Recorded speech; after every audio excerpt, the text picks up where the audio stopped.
We are live. Welcome to the Bad Guy Maddox Twitch TV channel. I am Bad Guy Maddox, Twitch's #1 bad guy. Hang on here. Gonna get my seat adjusted.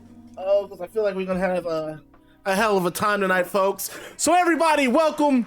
Hope you guys are having an awesome Thursday. My 14-day paid vacation has come to an end. And let me just tell you, I had a hell of a time. What's up, real Fenix? Man, I played Arma 3 last night, the Vietnam server. Man, that shit's just like, I don't know if I could play it every day, but since it had been a few months since I got on, it was kind of nice to just chill on it. It's hard as hell though, dude, because you just get laser beamed so hard in that game.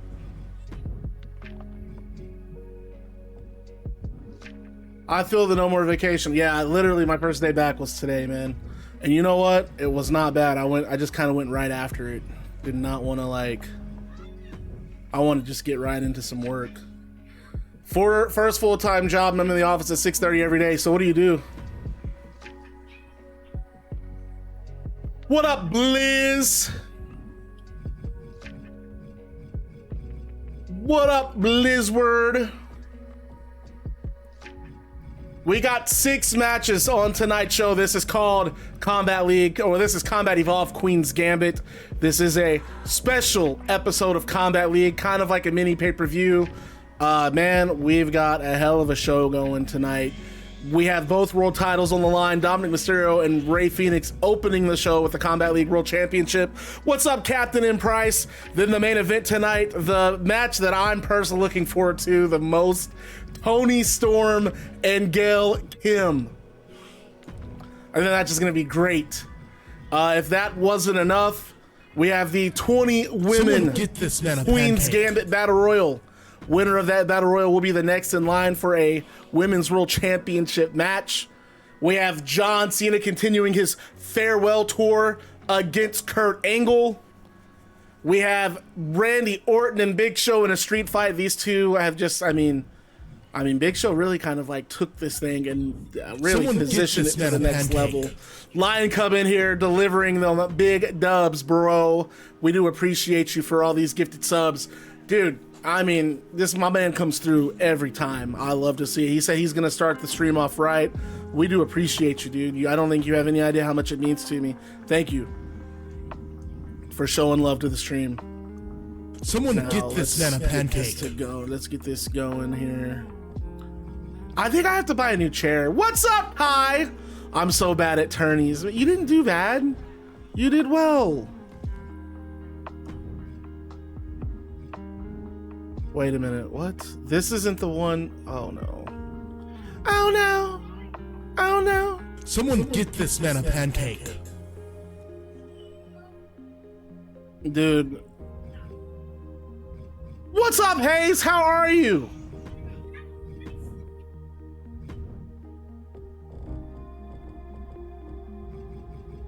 I thought I did not.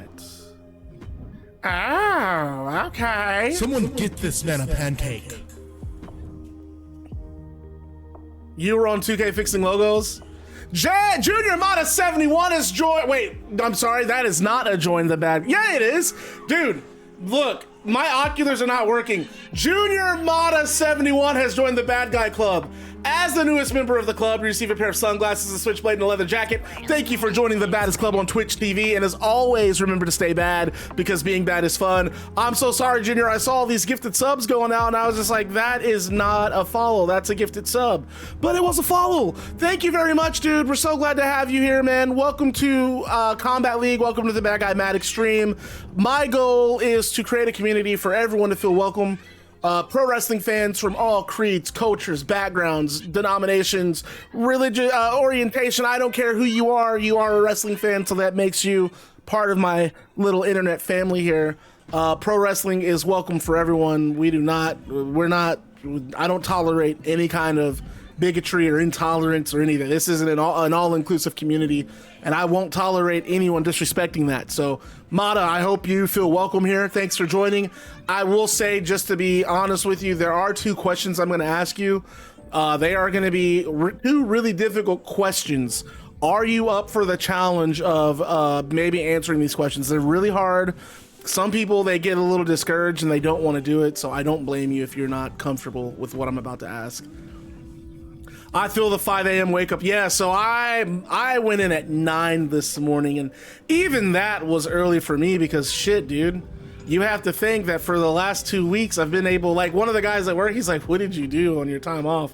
I was like, dude, I fucking could sleep whenever I wanted. That's like, I'm not gonna lie, for me, it's the simple things when it comes to having time off from work. Being able to just kind of like, you know what, I'm gonna stay up until 4 a.m. And if I sleep until, if I'm in the bed until 1 p.m. or when I wake up, who gives a fuck? I have no plans. I literally have no plans. And believe me, it was a blast. I spent the first 2 days, so like the first day of my vacation, Nacho Mac. No, this wasn't the first day of vacation. This past Saturday, Nacho Mac and I won't necessarily say we did a deep clean of her house, but we definitely like cleaned her house. It was fun. We grilled. That was fun. I grilled again on Tuesday. Last weekend, I cleaned out this house here, cleaned out my closets, got everything, got a bunch of stuff dropped off at a local donation center. Man, I fucking stayed on it, dude. My state banned phones at school, and it's weird, but honestly kind of cool how social everyone's gotten. Yeah, you know, and it's crazy because when I was a kid, I mean, people had cell phones, but certainly not to the degree that they are now. I mean, there weren't smartphones or anything, so it wasn't like you could just stay on your phone. I feel like I was really fortunate to go to school when I did, because, dude, we didn't have, like, back in my day, you know, there was no, like, Snapchat or anything, so I just never really felt uncomfortable or like I was going to be in any kind of, like, I was in any kind of, like, certain, I don't know, man. I didn't have to worry about people like doing receipts or catching you. Not that I was doing anything fucked up, but still. I just feel like there's just so much that, you know, I don't know, dude. That hype, man. Love to see that hype. So banned cell phones, man. You know, I don't know how I feel about the banning of technology. I mean, unless you, I don't know. Oh my God, my boy's coming through with bits now. Holy shit. Let's get these emotes opened up. So we're going to give it some time. I want to give everyone a chance to get in the stream before we start off. So we might not start we might start at 6:20, 6:25. Won't be on for long. Have a good stream. Got to get up early so I can bring my little brother to meet Chelsea Green. Oh, wait, so are they overseas too as well? Or what's Chelsea Green doing there? Never had a phone until I was 15. I kid you not. I asked for a phone when I was a sophomore. The very first phone I ever got was a Sony Ericsson. So again, we're talking before smartphones were a thing. So they're overseas too. Okay, that's fascinating. That's fascinating. I had no idea. Oh, you know what? I totally forgot to add this bald motherfucker to my roster. Is he in this game? She's doing a free meet and greet. That's cool. First phone I got was a BlackBerry. It's chaotic up there. I don't know what's going on up there. They're just nuts. Whole family's over here and they just... It's nuts!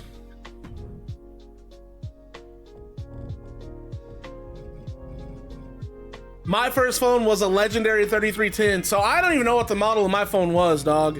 It was 100% what was called, it was a Sony Ericsson. And it was just this small little pocket phone. You could play Snake on it. So, I mean, at the time, I thought that was kind of cool. I always get scared when WWE wrestlers do meet and greets because a lot of them, yeah, I mean, so you're telling me that, like, you always get scared of that? Like, that's on the list of your greatest fears. It's being, yeah, you're gonna meet weird people, but like, you know, I'm not gonna act like wrestlers are 100% protected or anything like that, but I just, you know, at a meet and greet, I mean, if you're gonna freak out about that, then, I mean, do you go to the movies? Do you go to any live event? Because there's gonna be a lot of weirdos there too. An iPhone 8. So my first smartphone, again, I'm going to show you guys how fucking old I am. My first smartphone, I didn't get my first smartphone until 2009, and it was an iPhone 3G.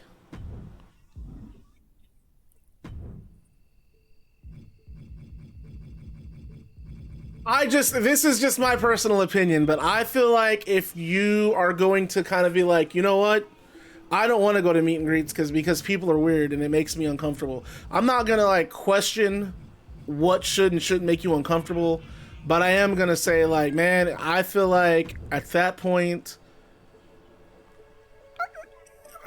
if you are comfortable to go to live events, then I feel like, man, until I have reason to feel otherwise, I don't know if I would necessarily feel uncomfortable about a meet and greet. I mean, and here's the thing, dude, they're gonna give you like 30 seconds tops. You're gonna like, and maybe it's different for this one, but like you're gonna go there, you're going to say hi, you're gonna shake hands with a wrestler. They're gonna ask, are you wanting a photo? Or they're gonna ask, like, are they signing anything? You're gonna give them the items you want signed. If not, they're just gonna sign a photo. You're gonna take a photo together and you're gonna walk off. And you're gonna have like a facilitator. There's gonna be people who are gonna facilitate those like you approaching them. I would not be worried about weirdos, dude. They'll be in and out. Yeah, so yeah, you're gonna go in and take a photo with her. That's it. You'll be in and out. I don't think, and Ryan, I know it wasn't you that made the comment about being scared. I don't really think I would be, I don't know. I've gone to so many of those things, I guess, at this point that I don't think anything of it. Like it's never really occurred to me like, oh man, there might be a weirdo. Yeah, of course there's weirdos, but like they're just not, they're not there like that.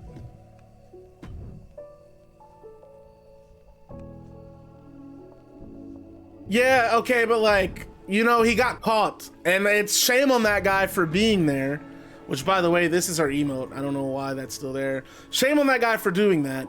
That's disgusting, in my opinion, but, I mean, come on, man. I have an irrational fear of women with long fingernails. Not men with long fingernails, just women, okay? Got it. Look, I'm gonna be real. The things that I wouldn't call these fears, but things that like make me really uncomfortable. I hate tomato slices. I hate onion slices. Those two things, God, make me. I'm getting this. My stomach's turning just thinking about it. So shit. I guess we'll start this show here in about like, I don't know, 3 minutes. How the fuck do you wipe your ass with them long nails? I mean, who said anything about wiping ass, dude? How about onion rings? Okay, I'm very picky about onion rings. Okay, so like, here's my thing. I will eat onion, and for the record, I will eat stuff with onions in it. Like, man, a good salsa, like onion, absolutely. Like, I like onions, I just don't like an individual onion slice. Like, that shit, to me, is just, ugh. And don't get me started on tomatoes. Tomatoes with, like, the tomato seeds and all that shit. Oh, I hate it. All of it makes me so, no thank you. No thank you. Guys are making my stomach hurt. Oh my God, guys. Everybody rise for the king and the mayor of the bad guy club. Switchblade's in the house. Man, all my people are here. I love seeing you guys, dude. We got Riot Spider. We got Lion Cub, Godfather, Hayes, Switchblade. Jesus, who am I missing? Mr. Potts came in here, said some shit. We got Junior Mata, who I think was here a little bit ago. Dude, we're kind of turned up to the max. We got Katana. Captain in Price is here. I completely forgot about him. And Sean Harris. Nope, not rising. Man, Switchblade, you got haters in this chat, dog. I'm gonna let you know right now, Switchblade, you got some serious haters, man, and I'm so sorry that you have to deal with them. I hope in my heart of hearts, I hope these people will one day stand up and they will acknowledge their tribal mayor. He already knows. I'm telling y'all what, you know what? I'm a backup Switchblade here, and I don't care if I got some haters. Bullet Club, Dead or Alive, are winning the Combat League Tag Team Tournament.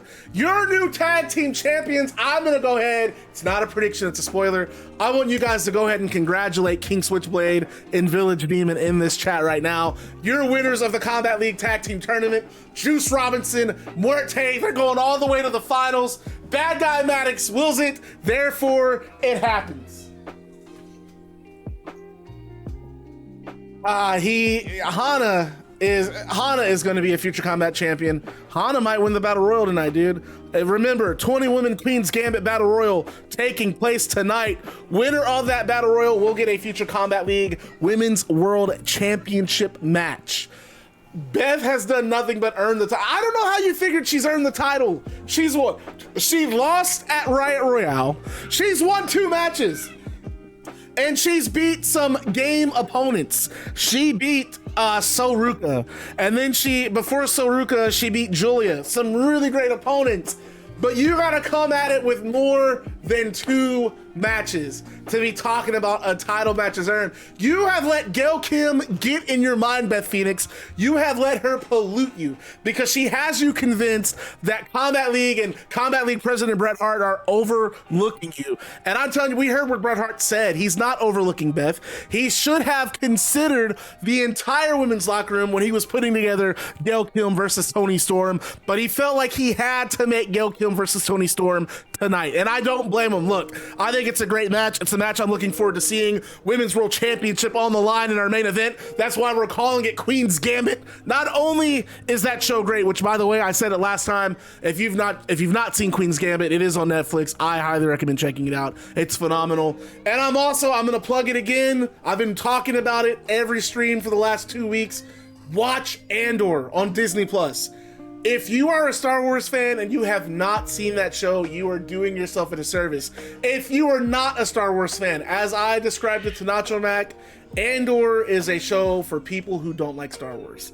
Because it's not about fucking Jedi mind tricks. It is literally about the steps that a government can take to become an an authoritative type state, a fascist state, and the steps that the oppressed people will take, or the things that can happen that will radicalize and oppress people. I think it's such a timely, so relevant of a show, and the fact that it takes place in one of my favorite fictional universes, that being Star Wars, it just kind of like really adds to that content.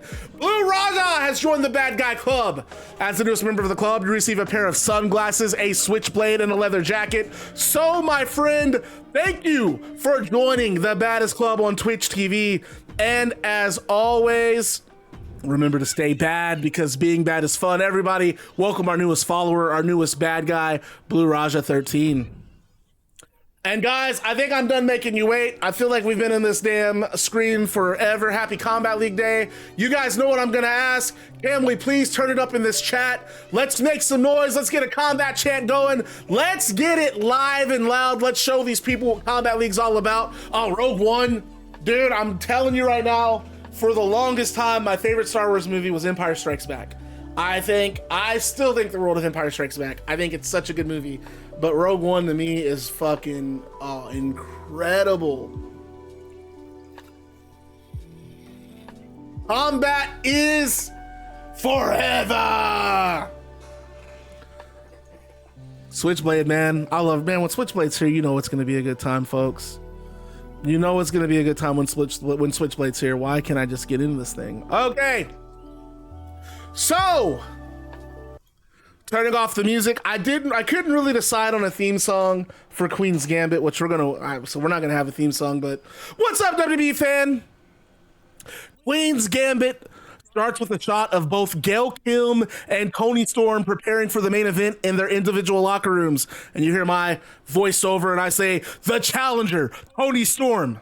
Many may know her as Timeless, but as it stands, she is a former NXT UK Women's Champion and a record-setting 4-time AEW Women's World Champion.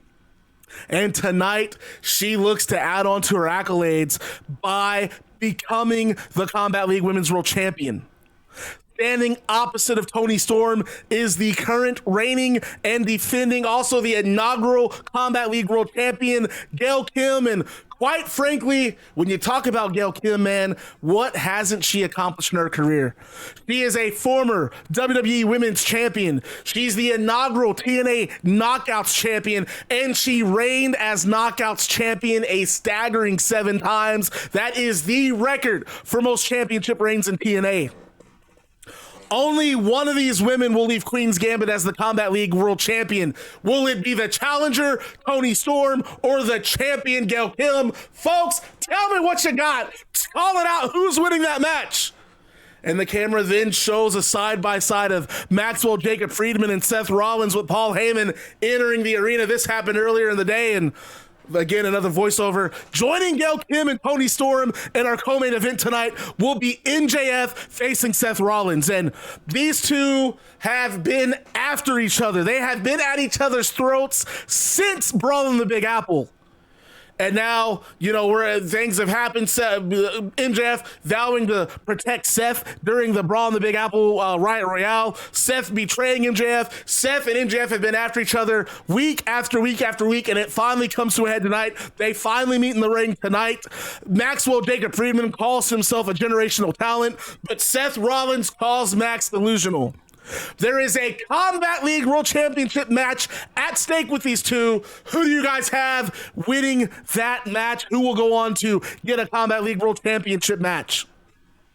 And the camera then cuts to the Big Show. He's menacingly walking down a corridor. This is from earlier tonight. And meanwhile, Randy Orton has exited his tour bus and he's heading into the arena.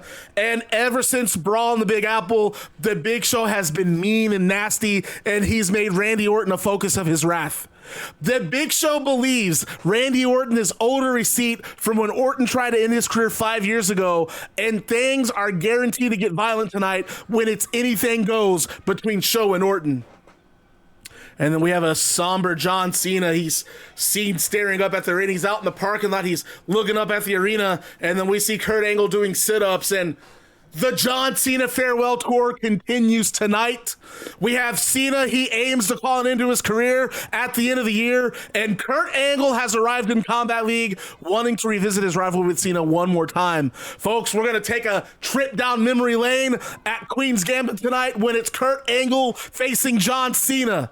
And then we see various women such as Chelsea Green and Stephanie Valkyrie and Hana Kikuchi and Jordan Grace and So Ruka, Britt Baker, Rhea Ripley. They're all warming up in their individual spaces in the arena. And we cannot forget about the 20 women's Queen's Gambit Battle Royal. 20 women over the top rope elimination. The winner will be awarded a future Combat League Women's World Championship match. But kicking off our show tonight,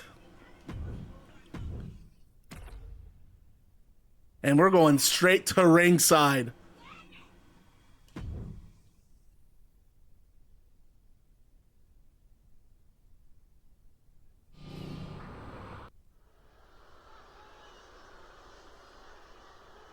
It is time for the Combat League Women, or the Combat League World Championship match. And Bret Hart said this match was going to open the show, and we're getting right to the action, folks. Welcome to Queen's Gambit.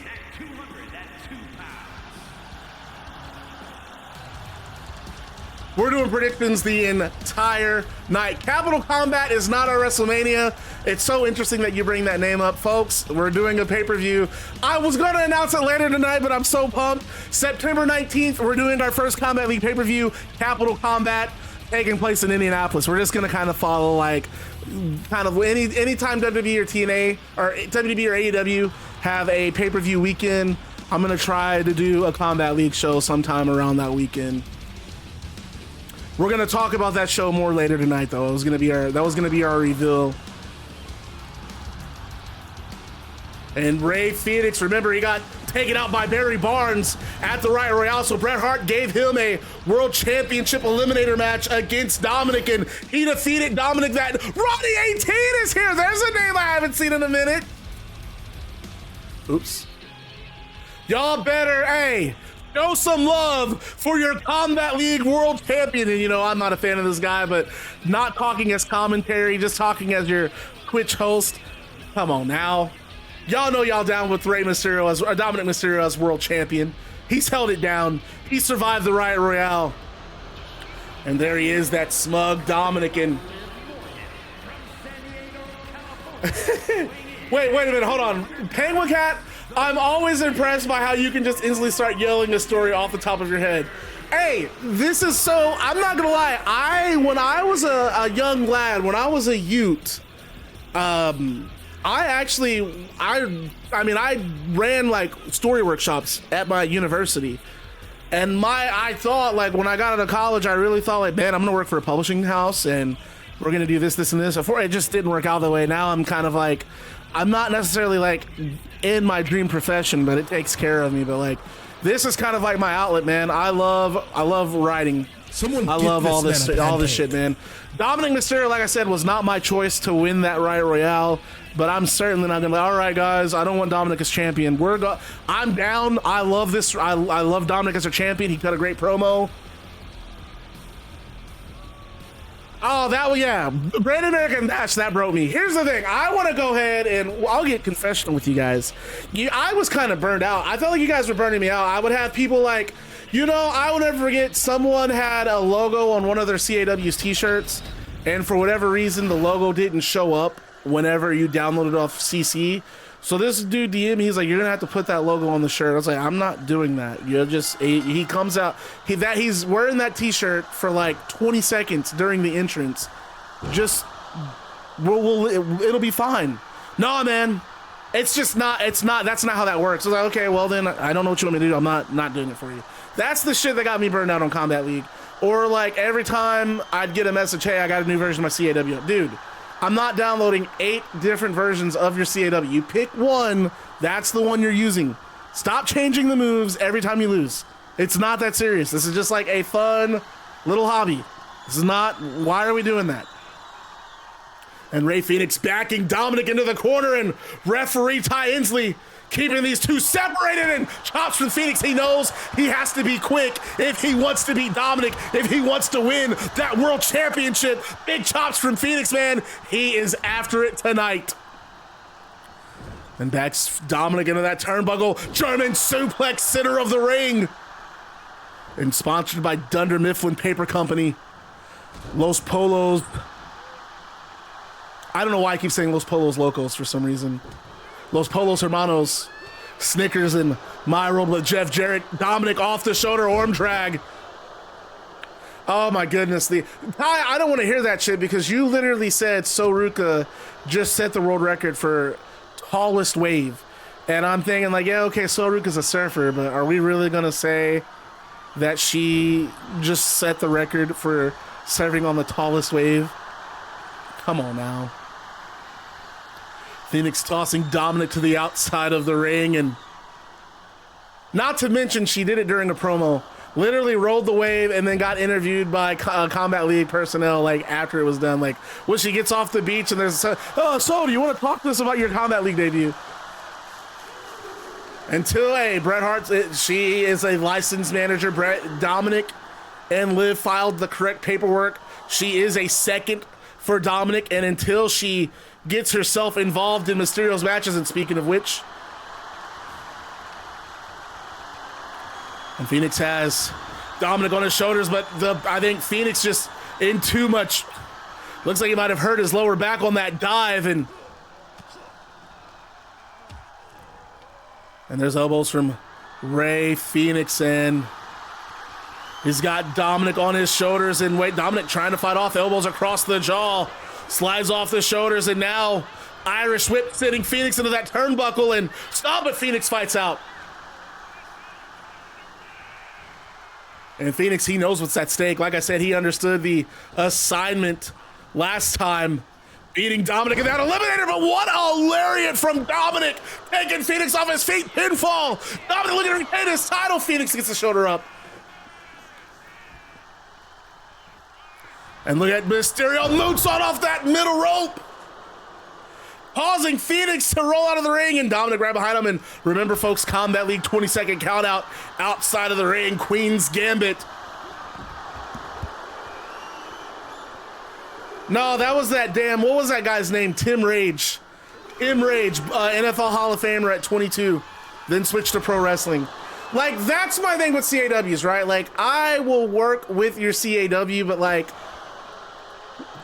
here's my thing. It's like, once we really get going and I have some shows and I put your CAW in some matches, I will come up with stuff for them, right? But you can't tell me that you wanna play a CAW and you don't really have any, like, I have no material. Okay, tell me about your CAW. I don't really know, dude. I just kind of wanted to make them, thought they look cool.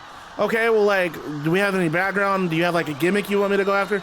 No, I just kind of want to see what you do with him. Well, dude, all right, he's going to be opening the show, losing to the Big Show. Or make them real, dude. I don't want to see former NFL player, won 3 Super Bowls, got tired of competing in NFL, wanted more competition, switched to pro wrestling. Like, okay, you do realize if your guy won 3 Super Bowls, he would be, like... Everyone would know who that motherfucker is. This wouldn't just be a guy showing up on the undercard of Combat League. It would be like a big celebrity appearance, jumping neckbreaker from Dominik. That's the shit that, like, you have to be mindful of. Swinging neckbreaker from the champion and challenger and champion. Both look a little worse for the wear. This match really taking its toll on both competitors. And now Dominik goes to the hamstrings with those kicks and spiking Rey Fenix with an DDT. Quick pin. But Liv Morgan. See, I can work with that. Rey Fenix rolling away from that missile drop kick. But Dominik, wait a minute. Dominik's got back in control. Got Fenix on the shoulders and powerbomb. Center of the ring. You can tell Dominik just getting frustrated with the challenger. Dominik to his feet. Wait a minute. I've had guys who would pick CAWs and look at the eye ring, just pulling out the mask of Fenix and high kick from Fenix to Dominik. Right hand, nope. Dominik counters again. Another kick to the hamstring and scoops. Oh, a Michinoku driver. Thought it was a scoop slam instead. Michinoku driver from Dominik. That was picture perfect. This is why he is our world champion. I'm not a fan, but I gotta respect him. Pinfall frog splash. High Inslee in position. Does Dominik retain it? And no, Rey Fenix with the shoulder up.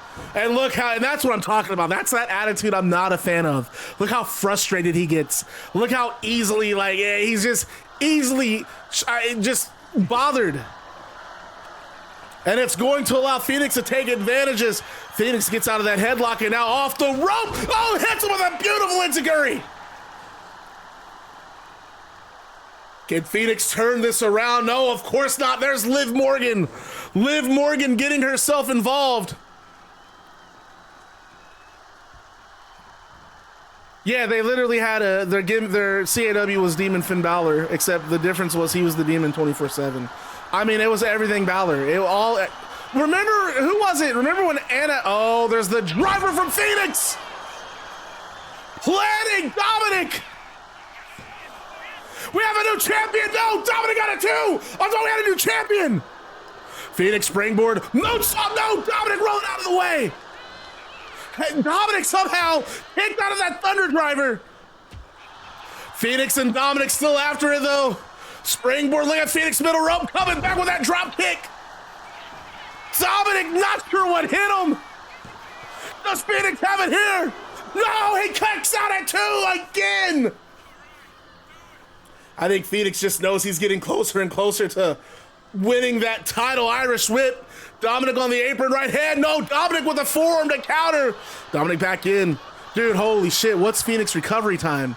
He got hit with that, and Dominik, oh, Phoenix off the rope. Oh, what a cutter! Springboard cutter, and Dominik might have to be, he has to rethink his options here. Phoenix kicks out the knee, wait a minute. Phoenix middle rope, going for that super destroyer. Spiking Dominik, no champion.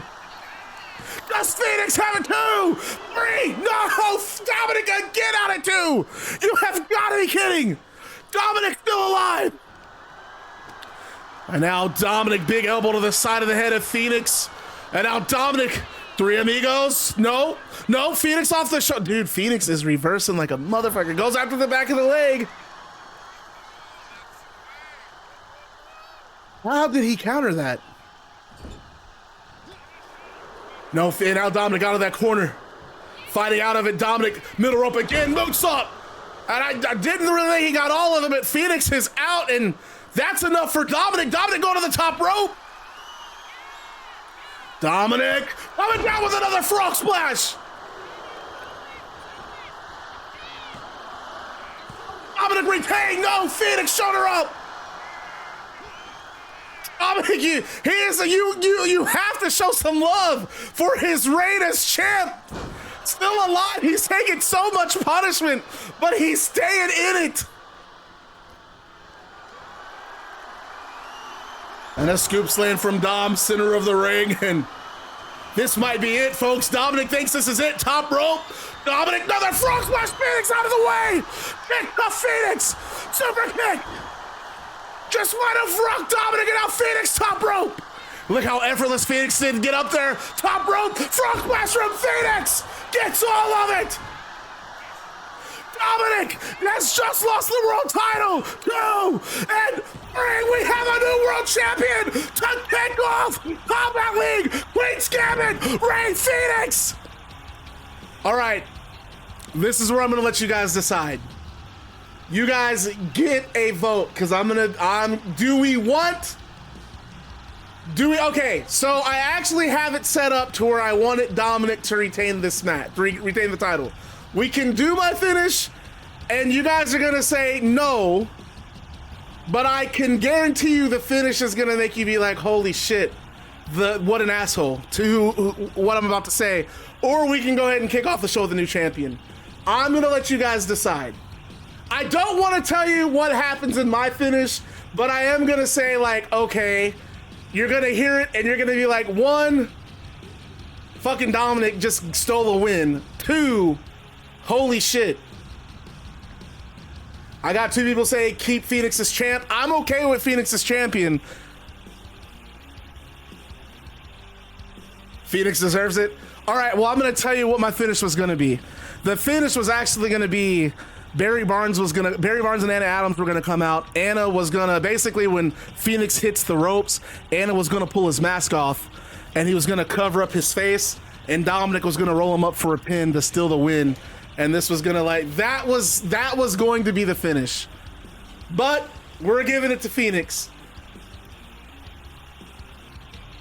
Anna Adams and Barry Barnes were gonna come out, because remember, they still got shit going on with the Lucha Bros.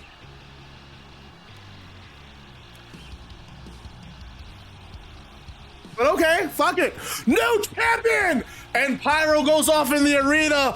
Rey Fenix, your new world heavyweight champion. Keep Dom as champ. Y'all need to decide. Are we keeping Dom as champ, or is Fenix our new champ?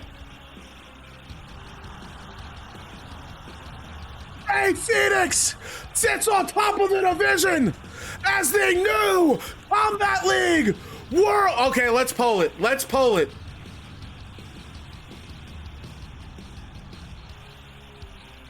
Well, I'm going a different direction now. I don't think I'm going to continue. Now that Fenix is world champion, I don't think I'm going to continue the feud with Barry Barnes. All right, polls up. You guys have a minute to decide.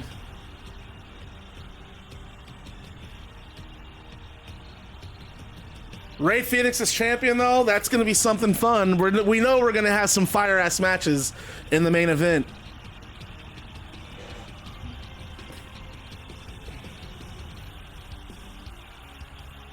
How many people do we have in here? All right, I got 7 votes in. No, you got it just for the chance that Barry is the next champ. Okay. Rey Fenix, congratulations to our new world champion, and Dominik and Liv cannot believe it. For some reason, that match was not configured as a title match. Lame. I'm going to give him the belt. Barry as champ would cook. Trust me. Yeah, but you're a tag team. Barry's in a tag. We'll get there.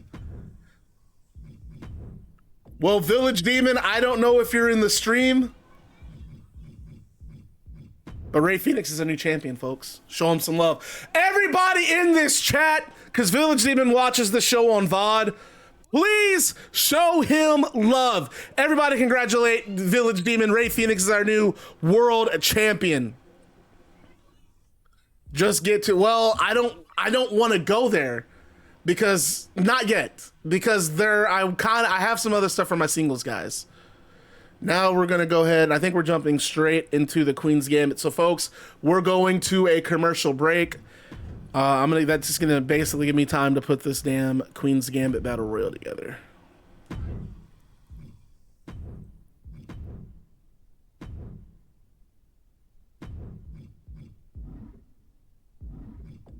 All right, and I got to look at everyone who's in this too. So that's going to be fun. Oh, no.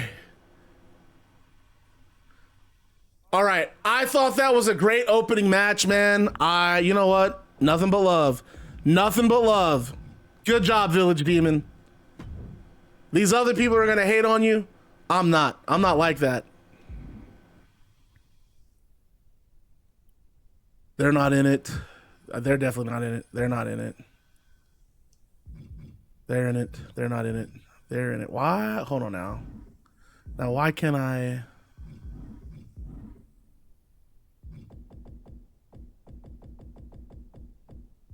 Why can't I do that? What?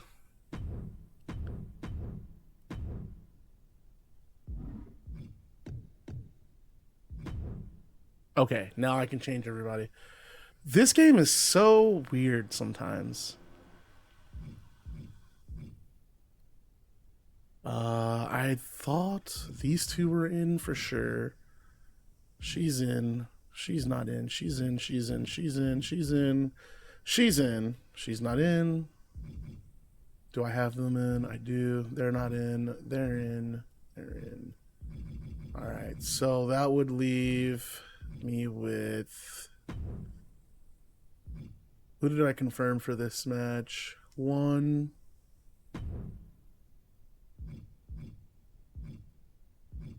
2. You know what? That's what I'm going to do. I'm going to not put that person in and put this person in instead.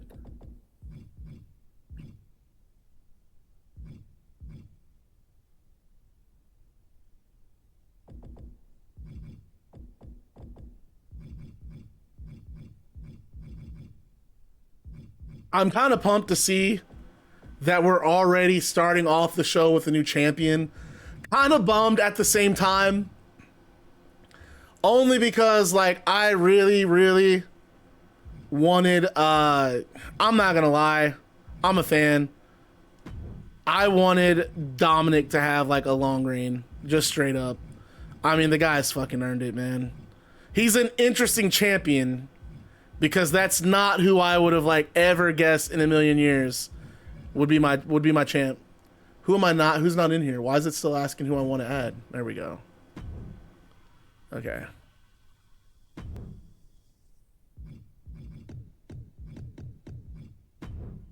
All right, folks. It is Queen's Gambit Battle Royal time. 20 women. And there's 30-second entries. That way we can get them in.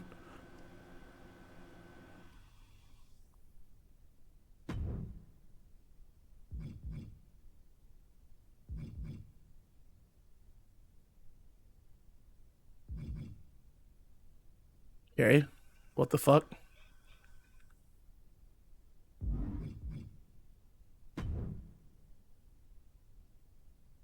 This is random order. This is random order. There is no pick. There is no order whatsoever. Because it's the idea. It's supposed to be a battle royal. Hey man, we've already started this show off hot. We've crowned a new Combat League World Champion. Random armor. Shut up. You know what I meant, goddammit. Other superstars will join in the order they drew. This will continue until I don't see Fenix holding for very long, man. That's hating. That's hating. Junior Mata, are you still here in the stream? Gonna let this commentary work. If I get first again, you just never have luck in these type of matches. Just straight up. Just gonna be real with you. Shut up, Switchblade. Don't be a hater. He'll get there. Oh shit, Rhea Ripley, she won that 8-woman over the top preview match at Combat Evolved. And now she is starting this match off. She's starting off #1 in the Queen's Gambit. And I want to remind you guys, remember Hasli Mocha entered at #2 when we did on the first Combat League, and she won the whole thing. Rhea could do it.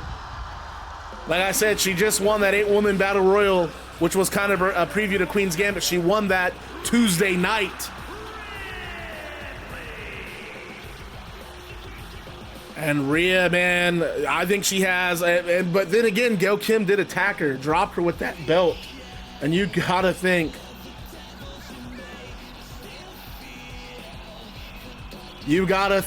on the back of her mind, she's thinking she wants to get her hands on Gail Kim. Gail Kim felt like Rhea Ripley disrespected her. She was asked, Rhea Ripley was interviewed asking what her thoughts were on tonight's main event, and Gail Kim felt like Rhea Ripley slighted her, because Gail Kim feels like this is her locker room. There are no challengers. So when Rhea even mentioned the mere idea that she didn't care who won, she took offense to Rhea even thinking Toni Storm was an option in tonight's main event. But as we just saw in the opening contest, anything can happen. And Dominik, congrats, first Combat League World Champion. Unfortunately, it didn't last long.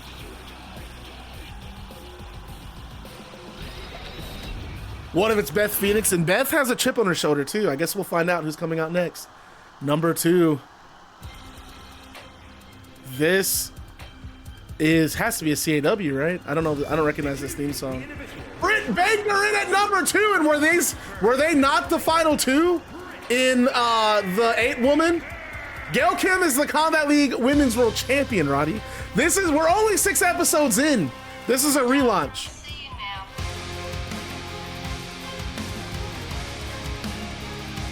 And here we go. First 2 women starting off this battle royal. Dude, I said it once, I'll say it again. I think we're gonna see Britt Baker in NXT very soon.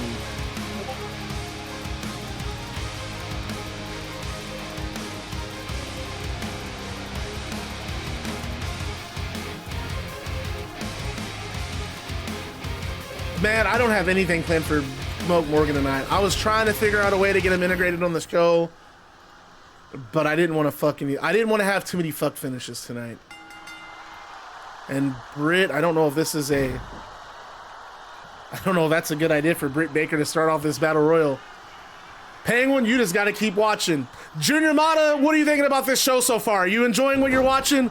I guess, why would you taunt in the battle royal? That's a good question. Wait a minute, but Britt Baker's trying to keep this alive, and we already have again, this is a Queen's Gambit Battle Royal. Not all 20 women going to start at the same time. 30 seconds in between entrants, and it is over the top rules. Our next entrant coming out. It is Alexa Bliss. Now we'll just dual position it this way.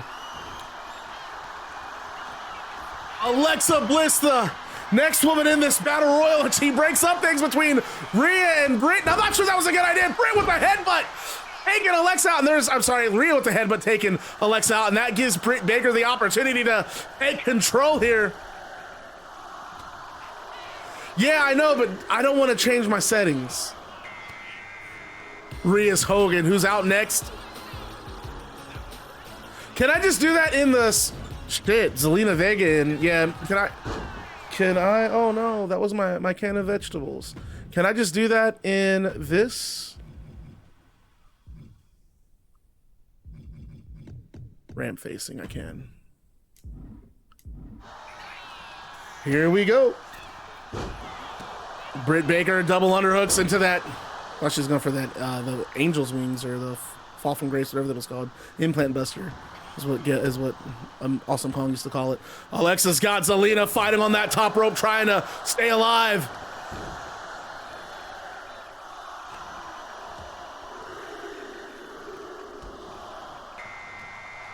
Here comes Liv Morgan, and you have to think Liv is just a little bit, she has to be a little bit heartbroken. We just crowned a new world champion, Dominik, losing to Ray Fenix at the beginning of the show.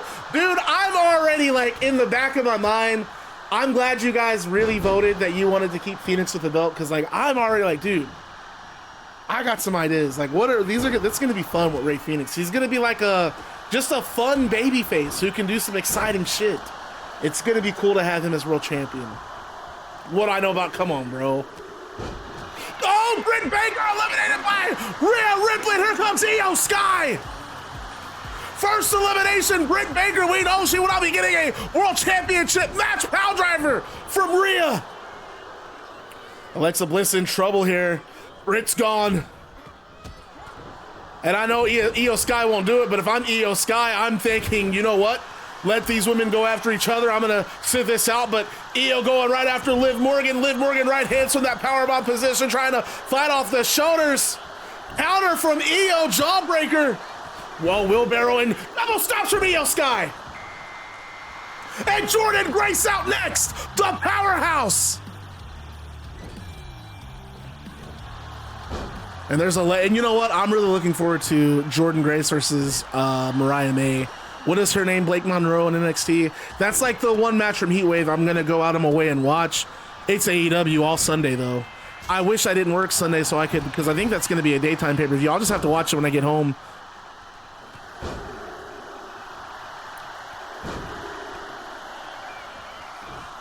And drop kick from Alexa. Rhea, Rhea and Jordynne, I'm with it. What a matchup there. Here comes Bayley. Bayley had that big victory over Roxanne Perez. No, I'm not watching NXT, so I don't know the storyline. However, I'm a big fan of both ladies, so I'm hoping they cook in the match. What's up? I'm here. Batter Guy, do you want the bad news, or how do I feel about the current AEW product? I think it's really good. I think it's the best it's been since 2021. All Out was phenomenal. I thought everything, it felt like a storybook ending. Okay, I don't like that idea that they're trying to, like, come on, are we really body shaming Jordynne Grace? Come on, we shouldn't be body shaming anybody because you can do storylines without that shit. You could literally have Mariah May come out and call Jordynne Grace a fluke. Like, okay, look, you were in TNA, you were the biggest fish in the pond there. You haven't won, you've had multiple title matches, you haven't won the big one. You're a failure. I'm not a failure. I'm coming right in here and I guarantee you I'm beating the champion. And in fact, I'm gonna beat you on the way to becoming champion. Like, you could just make it that simple. There's enough there for me to, like, okay, calling out Jordynne Grace and her mini, but you know, I don't know.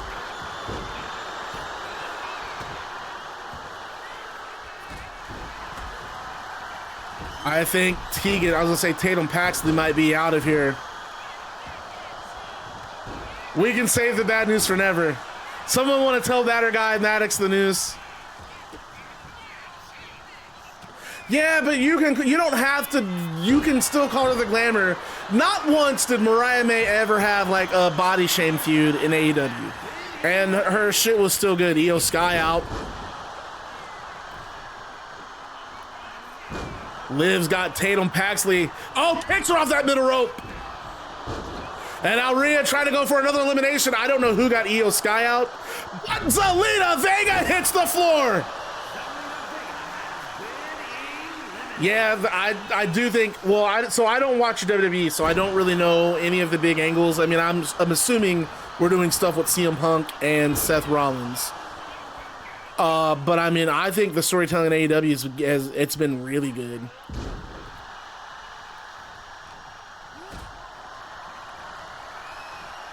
New Japan's not been all that great. I haven't watched New Japan in a long time, but you know, I saw some of the highlights from this year's G1. I mean, the matches, I mean, they look good, but damn, I don't know, man. Konosuke Takeshita winning the G1, I think he's so good. And you know what's crazy? You say fuck Geto, but for a long time, Geto was kind of like the Booker of the Year. Not like here. I would say from like, man, 2013 to, gosh, 2018, it was, dude, Geto, that's where it's at. That guy's putting together a hell of a show.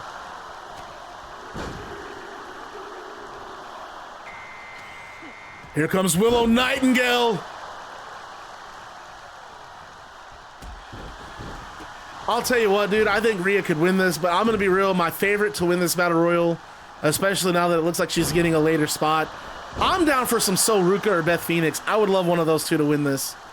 Tatum Pax is a good pick. Really, anyone in here would be a great first opponent for the winner of Toni Storm, or would be a great next opponent if Gail Kim wins.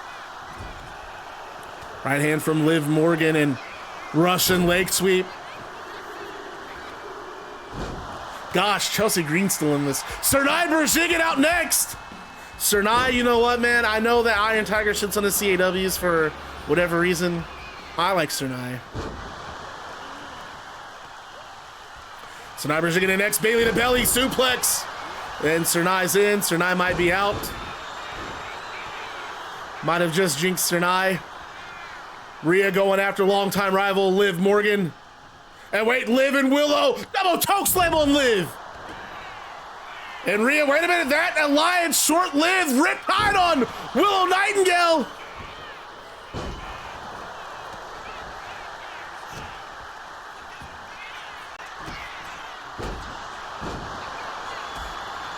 And the Queen's Gambit is filling up. And there goes Bailey, Tatum, and Liv working together to eliminate Bailey, and Jordynne Grace eliminates Willow Nightingale.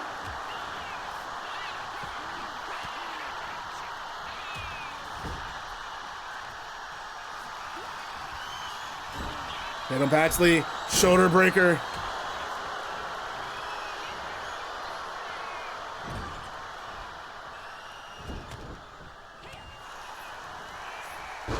Willow is, yeah, poor Willow. She helped Rhea, and then Rhea was like, you know what? Nah, we're good.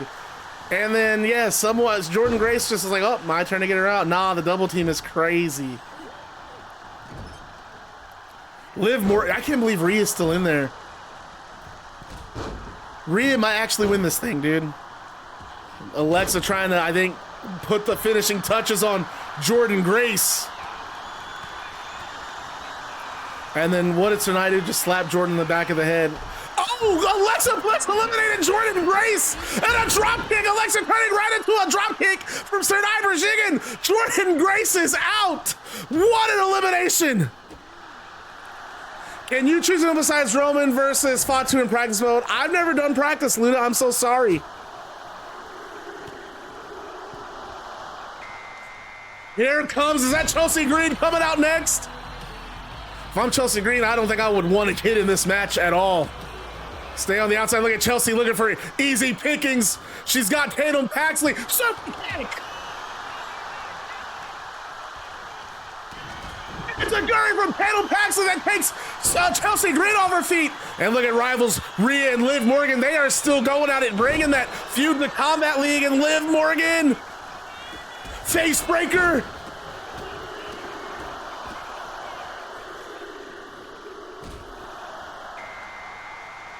Fenix.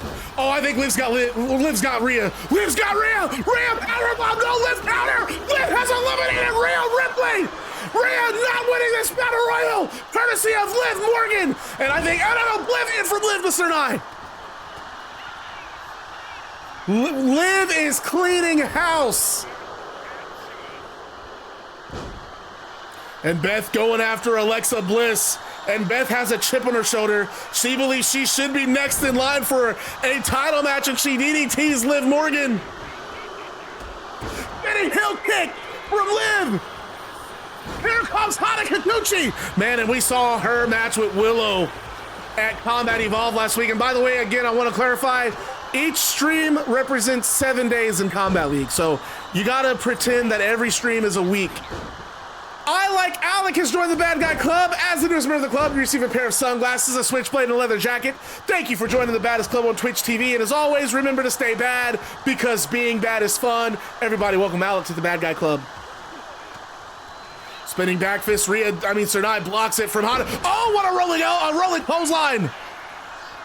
And look at, if you notice there, Tatum Paxley has Beth in the air. Sernai joining Beth. Anna, wait a minute! Anna Adams, what's going on here? Anna's not supposed to be in this.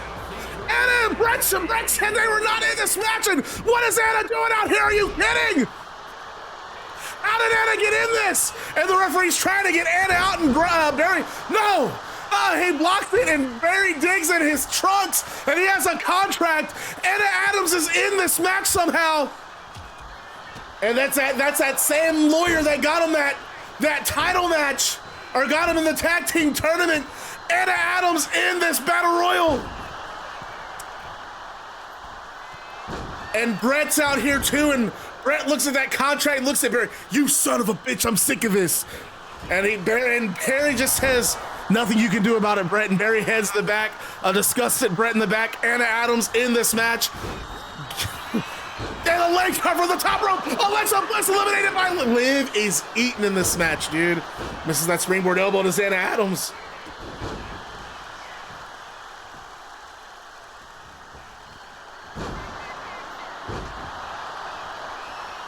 Hey, I appreciate you, Alec. Thanks, man. And thanks for hopping in and saying what's up. Appreciate it. Love having you here. Dude, Beth almost got eliminated there, Lion Cub. Nah, Bret wants this guy gone. And you saw Combat League president Bret Hart just absolutely beside himself that Anna Adams in this match, but I don't think we're gonna have to worry about it. Winner gets a Combat League Women's World Championship match against the winner of Gail Kim and Toni Storm. AJ Lee! Oh, did Fenix just get knocked off the apron? What happened? Fenix just got elbowed off the apron. Beth cannot believe it. We're gonna say she got knocked off.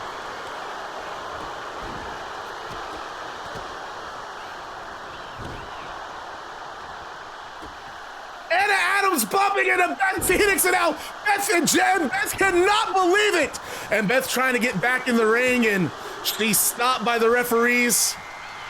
Here comes Stephanie Vaquer. You know what? I don't think Soruka's in this match. I don't think Soruka's in this.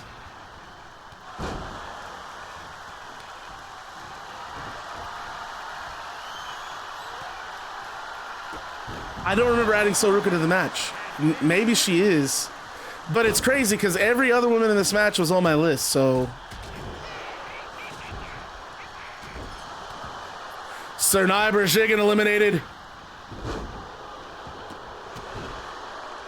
Final two spots, I want to say are.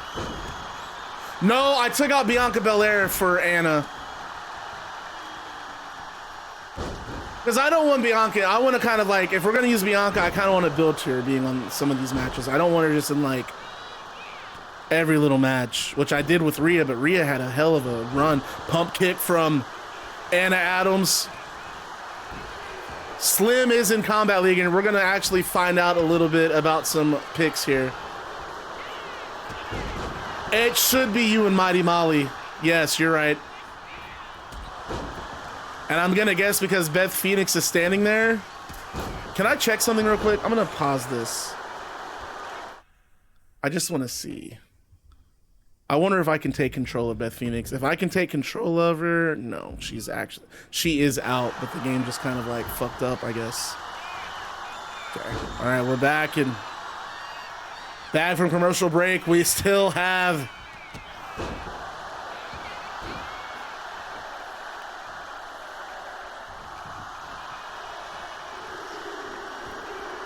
and AJ Lee trying to get an elimination here.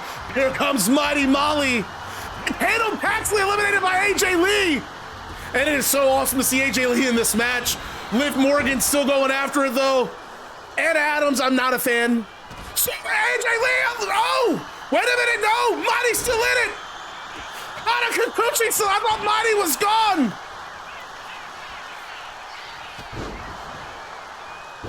And AJ, oh, just spikes into the canvas with a Hurricane Rana DDT.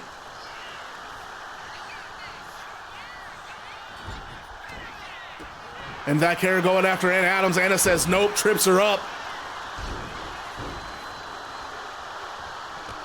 Oh, and there's that running knee from Anna Adams. Just rocking Kikuchi center of the ring. And you got to pay attention because this could be it. Liv Morgan. Oh, Liv holding the rope down so Anna can get hot out of there. And Oblivion. There are no allies in this match. Anna thought she found one in Liv, but Liv taking her out with the Oblivion.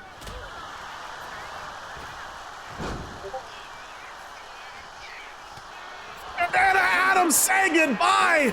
Liv Morgan eliminating Anna as well. I don't think it's Soruka. I think it's Charlotte Flair. And Charlotte should not be in this match. I made a mistake. That's all right, though. Is this the final entrant? I don't think it's so. Because I don't remember adding her to this match at all.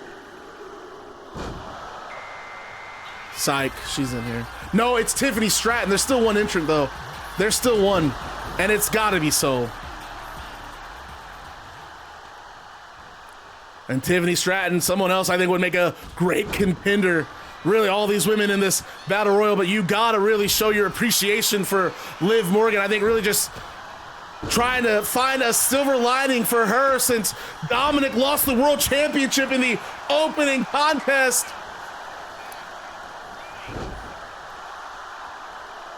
No, Charlotte's in the match, if it's her. Ruka! The last participant in the Queen's Gambit, and Liv eliminating Mighty Molly. We're down to So, Liv, AJ Stratton, and Vaquer. One of these women will get a championship match.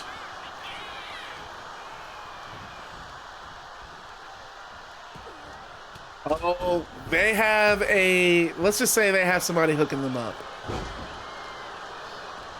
Stephanie Vaquer over the top rope. AJ Lee, no, Vaquer's still in it. So Ruka, this might be it. Stratton, no, Ruka fighting to stay alive.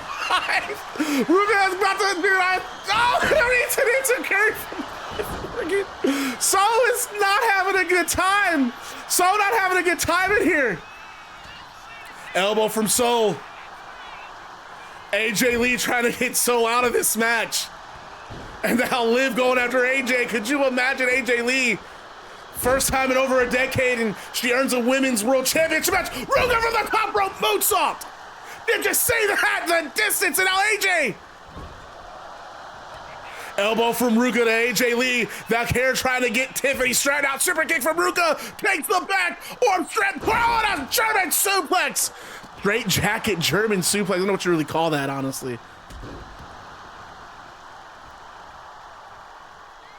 And now Ruka weight counter from Stephanie Vaquer.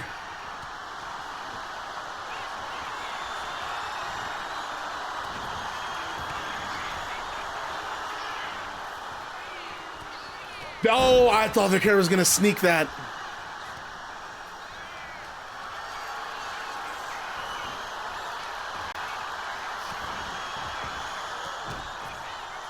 I thought Vaquer tried to sneak that. Jesus. Man, remember when Kevin Owens had that move in NGW, Roddy?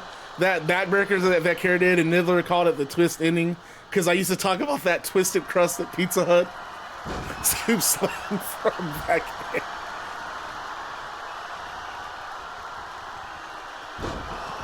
Powerbomb from Liv Morgan to AJ Lee.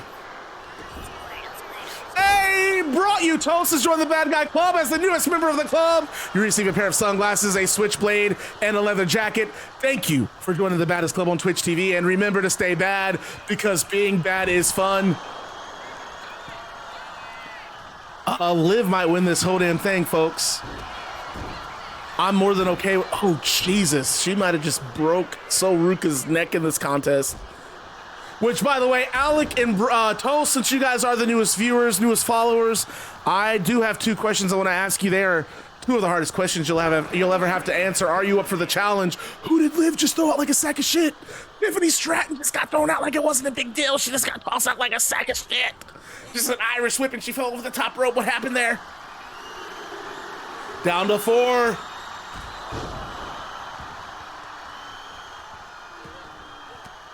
Dude, did So Ruka just get busted open? AJ with a neck breaker. And now AJ Lee's got Liv Morgan. Liv might be out here, folks. This might be it for Liv. Liv might be out. Gonna have to hang on. AJ Lee might get Liv out. And Liv Morgan has been eliminated by AJ Lee. He's out. And we're just down to 3. Who y'all got? Who y'all got? So Ruka eliminating AJ Lee. We're down to 2. And now, oh, that's so fucked up. No, it's down to Stephanie McCare. So Ruka, who's got it? Ruka and Ace are gonna fight. Hey, if that's the move they give her, that's the move I'm going with.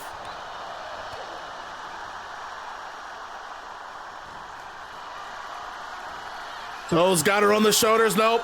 Stephanie fights out, goes after the leg, drops Ruka to the canvas. And now Valkyra's got So Ruka. No, Ruka counter inverted DDT. And I don't know what Ruka's got planned here, but you can tell she's setting it up. So Snatcher gets all of it. See, I want to see Soul and Willow Nightingale in Combat League as a tag team.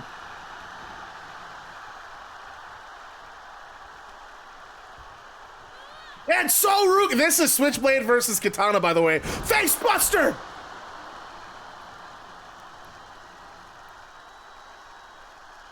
And this crowd, we got So, who y'all got? We got So, there's no Stephanie in here?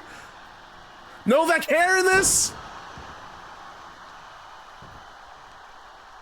And So trying to get Valkyria up, but no, Valkyria catches that kick, but So comes back with a right hand and Irish whip.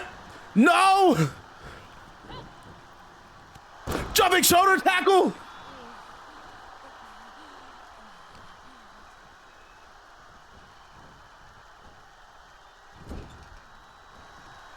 And now So really trying to fight. He's got a, oh, and she's got Stephanie on the top rope. Could be in trouble here. So could have it. And she could win the Queen's Gambit. And look at the crowd, everyone on their feet. So, no, that hair's still alive. And a face buster again. Soul is not giving Stephanie any room to fight back, and how can you blame her? What's at stake here? Stephanie Valkyria has been eliminated, and so Ruka has earned a Combat League World Championship match. She's done it. So Ruka winning the Queen's Gambit. And you know Beth Phoenix is pissed in the back. You know Beth is pissed because Beth just beat So Ruka at Combat Evolved. And you know Beth has been talking about how much she's earned. She cannot believe that she was bumped into and got eliminated. Lion Cub, I'm gonna let you have at it with the role plays. All I ask is that you cannot attack So Ruka. What a win for Soul. Everybody show love to Pokemon. So Ruka winning the Battle Royal. And as So Ruka is celebrating her victory, we cut to Bret Hart's office. Annika Heck standing with Bret Hart, and Annika says, Bret, Barry Barnes and Anna Adams, once again, they continue to cause you a lot of trouble. I mean, but you as Combat League president, it seems like every week you have to deal with something from those two. And Bret Hart says, yeah, and I'm sick of it, Annika. It seems like every week, Barnes and Anna, they find new lows to stoop to, and I'm addressing it right now. At Combat Evolve next Tuesday, so our next show is this next Tuesday, both Barry Barnes and Anna Adams will be in singles competition. Barry Barnes, he's going to be facing the big man Tyson Cruz. Meanwhile, Anna Adams will face the newest addition to Combat League, Jade Cargill. And we then cut to another, how about that, folks? Anna Adams and Jade Cargill, Barry Barnes and Tyson Cruz. The camera cuts to the interview area where we have another interview. This time it is our backstage correspondent, Blizz Boda. He is standing with So Ruka, and he says, So, congratulations on your big victory. You've now secured yourself a world championship match, but I just have to ask, who do you have in tonight's main event? And So says, I'm on cloud 9 right now. Honestly, Blizz, I can't answer that. All I know is that no matter who wins, I know they're going to be a tough matchup for me, which is why I'm going to go out there and scout the competition up close and personal. And we're going to go to our next match after that.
Like my boy Scott Hall, you say dreams come true. Do we got predictions on this? Nah, man, come on. This is Queen's Gambit. This is a mini pay-per-view. Y'all better. Am I still muted?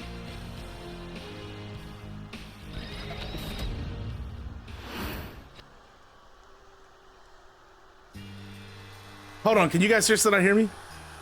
Why is it saying I have audio? Barry Barnes is a bitch. Kurt Angle with 200 pancakes. Oops, I didn't say that about Barry Barnes, my bad. And his opponent from West Newbury, Massachusetts, weighing in at 251 pounds. This boy put 420 on John Cena.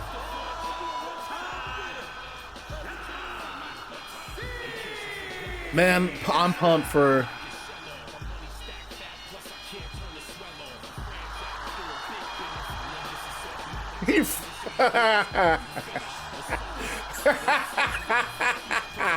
She got hit with every under the sun and still dub performance. Oh my God, man, what a match. I'm really, that match was awesome, dude. I'm so pumped. Man, we're getting so Ruka. All right, man, I gotta ask who y'all got, Kurt Angle or John Cena? You good, Maddox? No, I just read that post someone put in Discord, which, by the way, guys, if you want to join this interactive universe, you don't have to just watch. You're more than welcome to join. It requires really virtually no participation. All I ask is that you come and hang out every now and then. You pick one, you can pick three. You have the option of picking one of three things. You can pick a male wrestler and a female wrestler. You can pick a male wrestler and a tag team, or a female wrestler and a tag team. If you want to join our Discord, all you have to do is hop over here. And these two locking up, man. Longtime rivals, man. I got goosebumps watching these two in the ring as Kurt backing John Cena in the turnbuckle here. And a right hand from Kurt. And Kurt, I mean, you see that smirk. He said he wanted to see that ruthless aggression from John Cena, and Kurt's gonna throw his own, pulling Cena from that turnbuckle powerbomb. Pinfall from Kurt Angle, gets it early. John out at one. And man, what a show we've had tonight, folks. I mean, I cannot thank Bret Hart enough for putting this Cena. Cena back, suplex from Kurt. And now Kurt, top rope, misses the moonsault. Kurt trying to go for broke there and paid the price. And now Cena Irish whip. And oh, I don't like that move, like a sit-up, arm drag, what? And oh, Cena fires back with a forearm. Just lit Kurt Angle up, man. And you can feel the energy in this arena. Cena dropping Kurt on that top rope. And you cannot help but, I mean, again, this is, I mean, every time John Cena's here, it's a moment. Because we know that, oh, dude, Lion, what are you apologizing for, man? You didn't bug me at all. That's what I'm here for. So Ruka won the 20-woman Battle Royal. Sit out power. That's like almost a Liger bomb from Kurt Angle.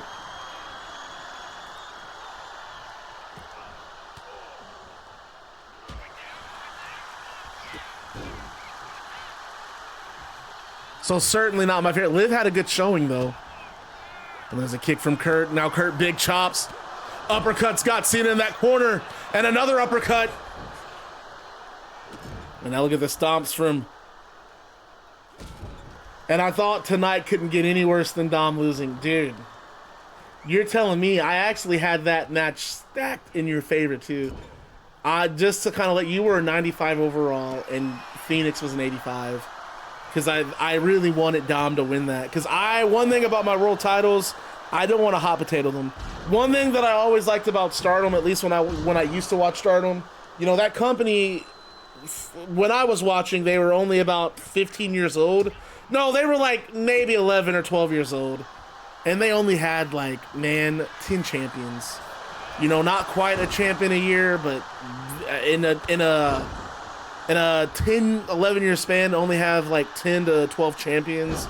I like that because it kind of adds value to your world title. Granted, I don't think every world champion should have a hell of a long reign, but like, I don't want titles to continually hot potato. Drop kick from Cena to Kurt. Kurt rolling to the outside and right hand to Kurt Angle. And Kurt just decking Cena. And now Kurt again, top rope. Okay. Super heavy. I'm going to tell you right now, I think Big Show is kind of broken. I want to see how this match goes before I make any declaratives. You can't do any moves to Big Show. It's crazy. Other super heavyweights cannot do moves to Big Show. I don't get it. It's very frustrating.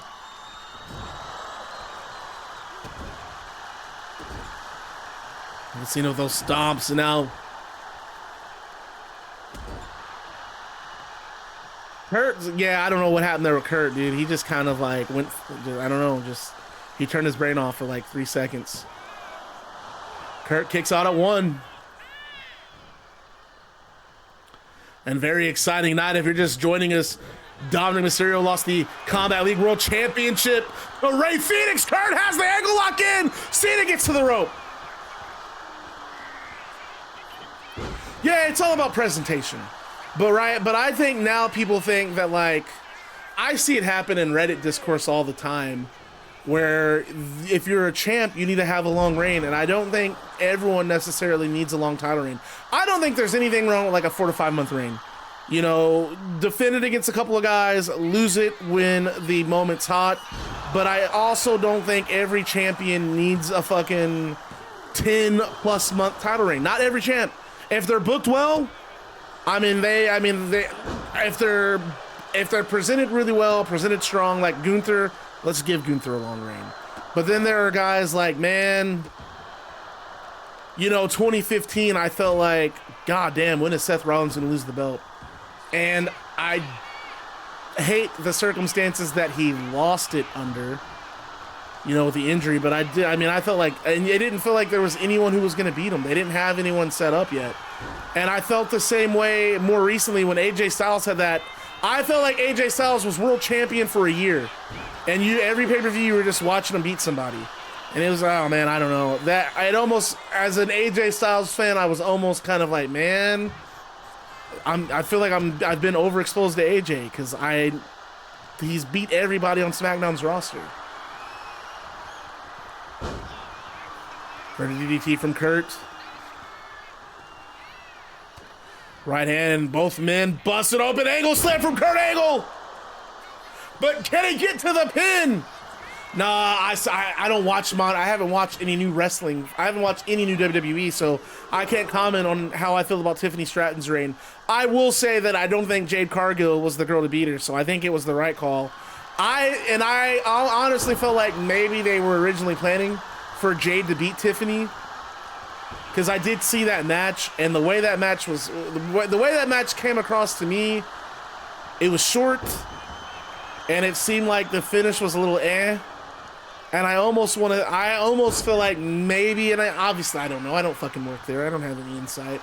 I thought that from what I looked at, it looked like maybe at one point they wanted Jade to win that match. Kurt, hand on the rope, and then I'm not saying the night of, but maybe a couple of weeks beforehand, they decided that, nah, we need to keep Tiffany strong.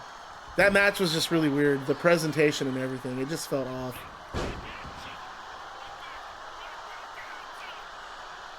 And dude, Kurt and John Cena are actually kind of cooking in this match. Kurt Angle, Irish whip, right, the clothesline taking John off his feet. He won with the clothesline, are you kidding? Kurt with the, dude, John Cena's farewell tour, not off to the right start. Kurt Angle, angle slam, he catches John in the angle slam and picks up a big victory over Cena. What a win for Kurt Angle. That finish was off to me.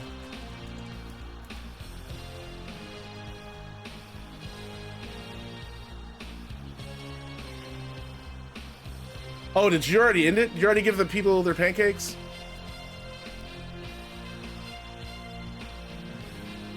And you know what, man? Kurt Angle, big victory. And Kurt and Cena get to their feet, and Kurt and Cena hug. You know what? I'm gonna pull the trigger on this. I've been thinking about how I wanted this to end. And you know what? I think I know what I'm gonna do. Kurt Angle and John Cena hug. And just as Kurt is about to leave the ring, John Cena pulls Kurt back in, hoists him on the shoulders, and he takes Kurt Angle out with an attitude adjustment. And John, I'm gonna try to do, look, you guys asked me in Discord how I would do a John Cena heel run. I'm gonna try it. No promises. John, very frustrated, he stands over Kurt Angle. This is my show.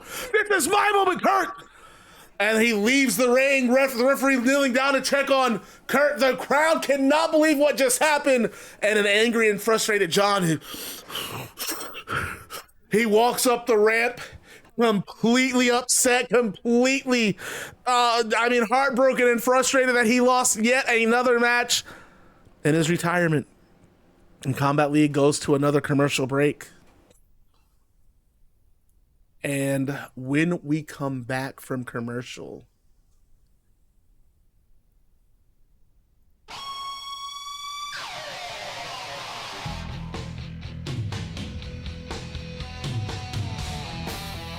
we have two podiums that are positioned on opposite sides of the entrance ramp.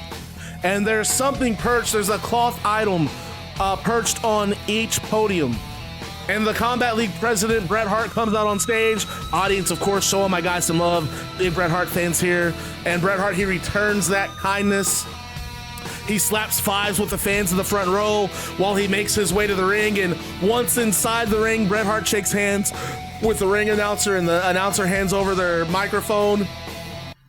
And Bret says, I want to thank all of you for making Queen's Gambit, or I want to thank all of you for spending your hard-earned money to make Queen's Gambit feel as unique and as special as it has. I've been watching back there from the stage, and I've been listening to this arena and the energy here. And folks, I want you guys, I'm going to do something cheesy. I want you guys to do this in the chat. This is combat. Please give me a "This is combat" chant in chat. And the crowd does a "This is combat" chant. Of course, I typed that in like a fucking nerd. And Bret Hart, hearing this chant, he takes it in, and Bret Hart says, and it's that energy and your support that has allowed Combat League to kick off on all cylinders. And again, I cannot thank you guys enough. And now I want to take this time to show my thanks. I want to pay it forward. I want to show you my thanks by giving you all a peep into the future of Combat League. And a graphic then comes up on the Jumbotron. On September 19th, Combat League will play host to its first ever pay-per-view.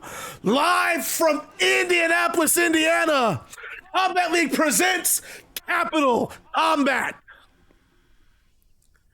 And at Capital Combat, both world championships will be on the line when when Rey Fenix defends against the winner of tonight's co-main event between Maxwell, Jacob Friedman, and Seth Rollins. And in the women's division, Ruka, she won the Queen's Gambit Battle Royal. Everybody give it up for Ruka. She will be challenging the Combat League Women's World Champion, whether that's Gail Kim or Toni Storm. But that's not all. At this time, I want to direct everyone's attention toward the stage. And on the stage, the cloth of the podiums, the cloth has been pulled off these items by stagehands, and 2 championship belts set atop each podium. And Bret Hart continues and he says, we have had such a strong partnership with Twitch, who have provided a space for both Brawl in the Big Apple and Combat Evolved, and of course tonight's Queen's Gambit. And we want to continue to explore different opportunities in our relationship. I am also proud to announce that in addition to Twitch TV, every single Combat League event is available on demand through YouTube. And no time was wasted, as I am happy to announce that from Brawl in the Big Apple all the way to the most recent Combat Evolved, they are readily available for all of your viewing experience at Combat League's new YouTube channel. So then, I think it goes without saying that our business partnership with Twitch and YouTube has been so beneficial for everyone involved that we all came to an agreement. Both YouTube and Twitch deserve to have champions who represent their digital media platforms. So at this time, I am introducing the Twitch TV Championship, which will be contested in the women's division, and its male counterpart, the YouTube TV Championship. At Capital Combat, we will crown the inaugural Twitch and YouTube champions, and those titles will be decided in 2 ladder wars. Now, for those of you who aren't familiar, ladder wars quite simple. There will be 8 women and 8 men fighting in 2 separate all-out melees, and the only way to become the YouTube and Twitch champion is to scale a ladder and make history by retrieving that title as it is suspended high above the ring. Now, I've been in the back, the matchmakers and we've been talking, and we're going to evaluate over the next few weeks. We are going to evaluate what talent we think deserve this opportunity. And they will compete in qualifying matches on Combat Evolved, with the winners moving on to compete in the ladder wars at Capital Combat. Now, I will say one talent that is going to be competing in one of these qualifiers is a young woman who I am proud to sign to Combat League. Glad to have her here. At this time, I want to announce that we have signed Tegan Knox to an exclusive contract, and she will be given a chance, a fair chance that I never thought she had anywhere else. We're going to give her the opportunity to show her what she can do. She will be competing in one of the Twitch TV ladder war qualifiers. Now, I know I've just dropped a lot of news, but I hope that all of you will join us. Hope all of you will join Combat League for Capital Combat live on pay-per-view September 19th. And Bret Hart's music hits again. He chose Tegan Knox, and remember, Tegan Knox was that girl in Combat League. And as Bret Hart leaves the ring and he's heading to the back, he's walking up the ramp, and his music turns off.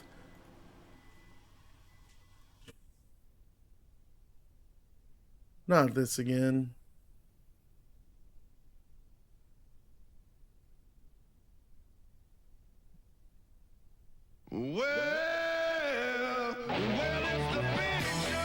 And as Bret Hart is walking up the ramp, the Big Show comes out, cutting off Bret Hart's music.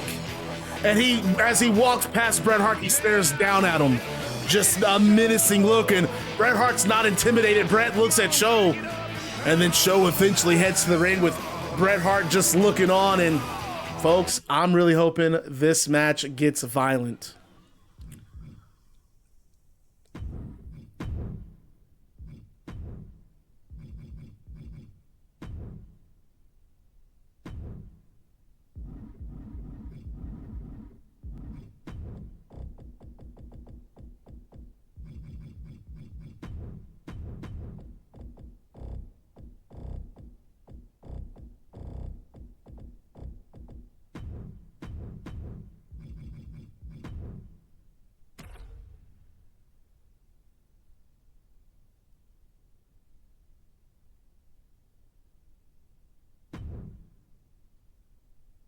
You know, I'm hoping this is a banger. So far, I think the show's been on point.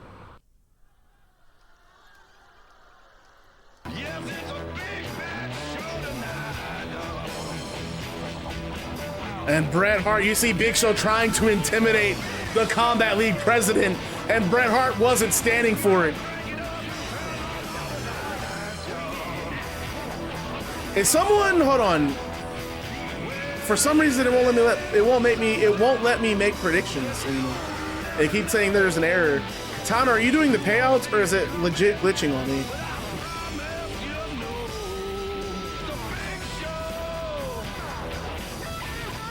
And Big Show, I mean, I think this is going to be brutal. I said it earlier in the night.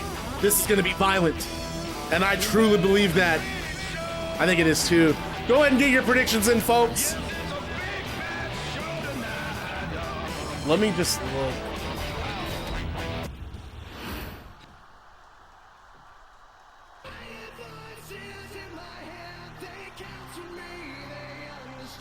They talk to me. They talk to me!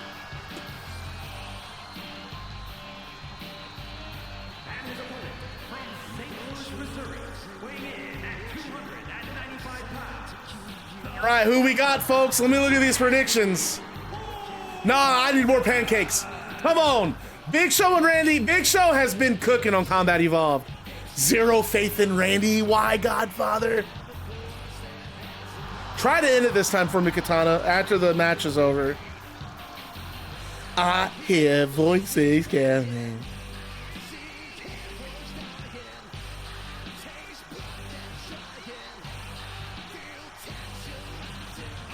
Voices in that. And Randy Orton and Big Show, I mean, Big Show just making this personal. Orton eliminated him from the Riot Royale, and Big Show took exception to it, knocking him out.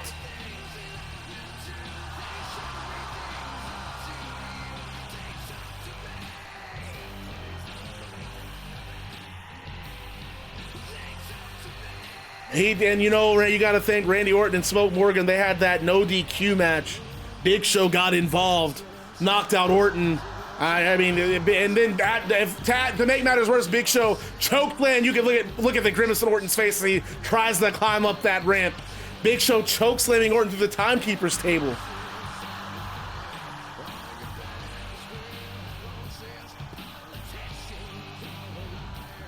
Man, you know what? Could you imagine, not to like influence the decision, not to Fenix versus Seth Rollins for the world title at Capital Combat? I can flex with that. Right hand from Big Show. And now Big Show immediately. Orton on the shoulders, electric chair drop. And this is anything goes. And this is that aggressive Big Show we've been talking about. He's angry, he's nasty, he's mean. He feels like he's had to be the I don't know what you call him, the gentle giant, all smiles and hugging people. He's not doing that anymore. He is here to make his mark, and he's eating right hands from Orton. Orton getting himself some of Big Show. Oh, Big Show rolling out of the way. Orton does miss that elbow, and you can tell Orton just a little slower to get to his feet, but he blocks that right hand, and Show, big headbutt. Orton rocked. And just drops Orton over that top rope. And Show, I mean, you know, Show said he's here for paychecks and championships. So you already know, going for a pin, he's just wanting to end this, but oh, Orton with the drop kick. And Show, no, just right hand from Show, softening up Orton, and out a Hulk Hogan back rake. Big boot from Big Show.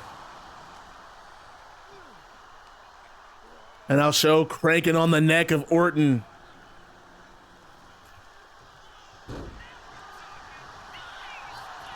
Another big boot. Orton just walked into that one, man. And now look at Show picking Orton. This is where Show exceeds best. Running power slam. And an elbow to the lower back. And I don't know what Big Show's out of the ring for. If this is anything goes, my God. Oh, what is that? Hockey stick! What the hell? And he cracks Orton over the chest with it! And I said, this is anything goes. He just broke it! He just broke it! Goodness! Big Show broke it over the back of Orton! And now Show, where's he going now? And Orton taking his time slowly, trying to get to his feet. I don't think Orton knows where he's going. I don't think Orton knows where he's at. Wait, Orton digging on the ropes. Orton! Goddamn guitar! Wait a minute, Show!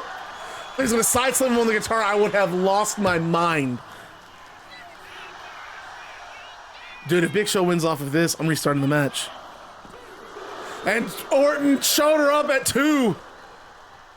My God, I mean, that hockey stick just went to, I mean, full use on Orton, and now Big Show, no way! No! We've seen Orton! We've seen Big Show do this before! Tombstone on the outside! That's gotta be it. And Orton again still alive, come on.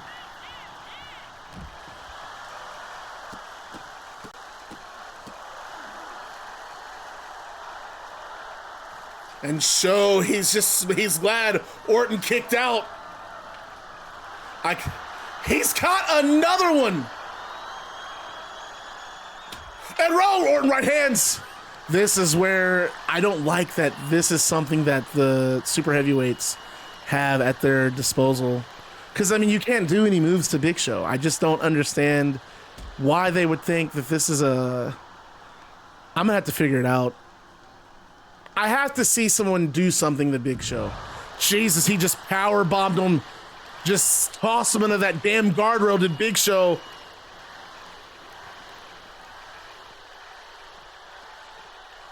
And he tosses Orton back into the ring. And man, I have never seen anyone take the kind of punishment that Orton has at the hands of the Big Show. That's dumb as hell, dude. Outside from Orton. And another one. Orton's fired up. This is what Orton needed. Orton, he got the Big Show up.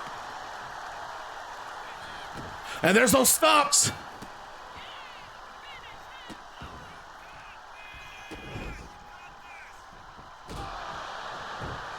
Orton fired up.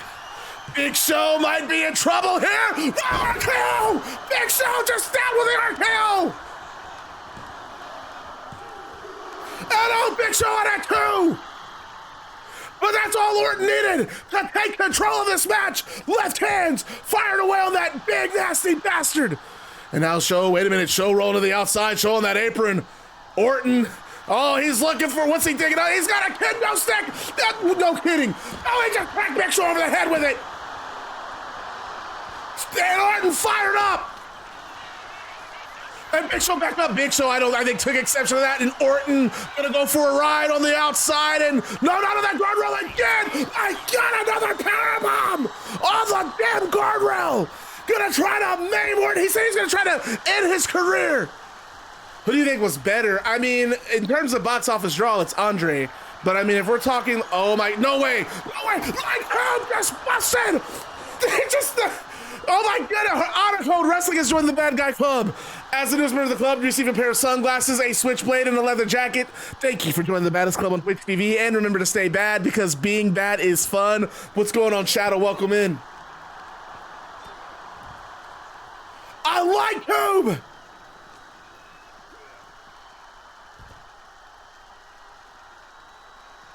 Orton, I mean, dude, this match is cooking. Orton's got to like him himself. My God, just cracked it over the Big Show. When did you ever think you'd see Orton and Show using light tubes? But this is what Combat League's all about. And this is anything goes into a Show. Show heads wrapped around the throat. No, Orton back in it. Ozai from Orton. Orton, and I have a finish that I want to use, so I'm glad these light tubes have come into play. Show kicks out at 2. Well, good morning to you. Orton just tossing Show into that damn guardrail. RKO!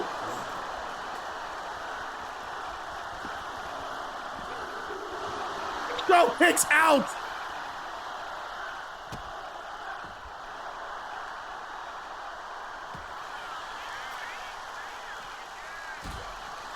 Wait a minute, Big Show back, somehow back in this, and he's got Orton gets on the power slam on the outside.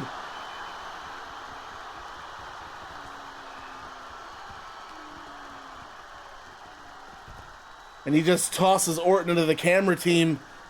Get the hell out of my way. He pushes one of the cameramen out of the way and side slam from Show.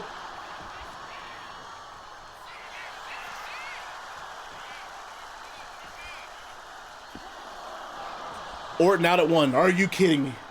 Are you kidding me? Orton out at 1. If you're that cameraman, I'd be careful. Wait a minute. Big Show gonna try to do it again. Gonna try to end Orton. I actually wanted to keep the tombstone because I think this new version of Big Show, just something that he can, like a killer move.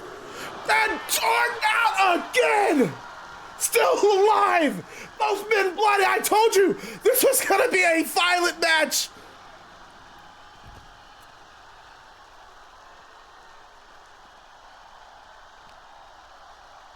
Orton, backbreaker.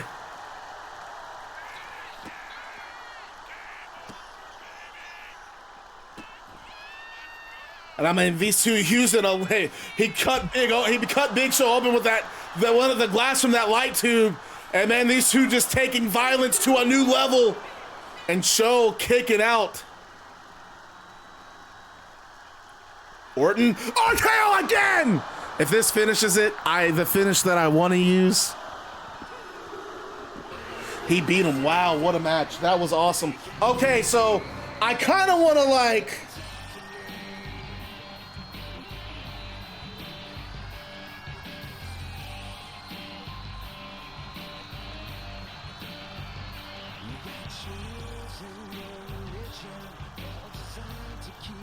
Okay, so this is my thought. I want to say that Big Show, and they were using all these weapons, right? I mean, they're bloody. Orton goes to the back, and this is the Big Show, so he needs a big finish. Orton comes out with a fucking bundle of light tubes. They're all like wrapped. Orton carries these things out. He tries to swing it at Big Show, doesn't get them, so he drops them, and they're inside of the ring. So Big Show picks Orton up like he's gonna hit him with a showstopper through the light tubes, and Orton counters and drops Big Show through the light tube bundle with an RKO, and that allows him to get the pin. Because I want to kind of put over that, like, you know what? Combat League's gonna go there with some of these street fights. I do a bundle of light tubes. Big Show and Orton, they showed that they knew how to make things violent, but I did not think they were going to take things to that level. And the camera cuts to Randy Orton.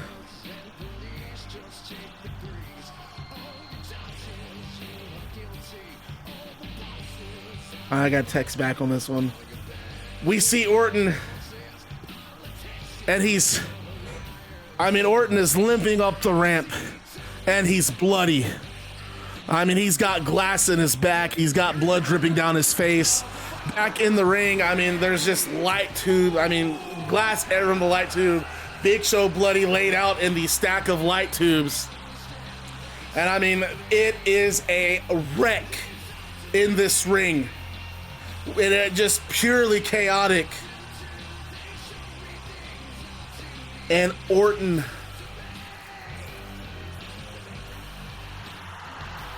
looks back from the stage, looks at the ring, and he drops to a knee and gets back up, and he does the pose, and he's banged up and heads to the back. Show's not moving.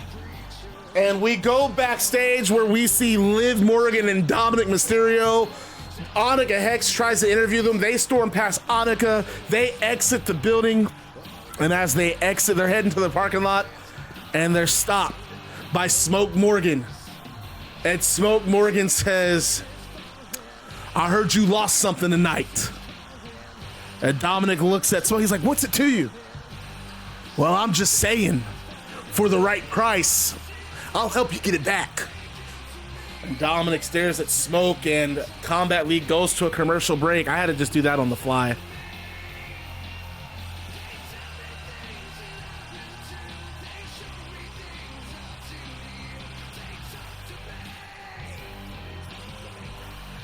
Controller at.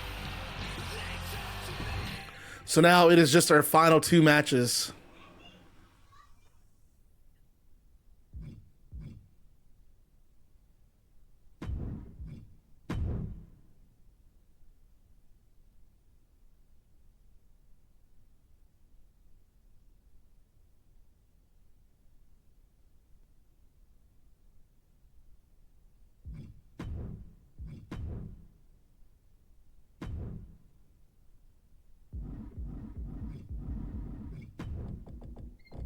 Okay, I'm hoping this match. Okay, so I don't know about you guys. I want your thoughts.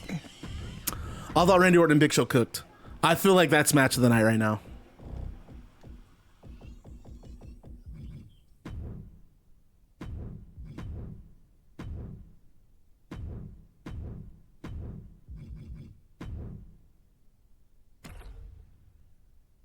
And I don't know. All right, folks.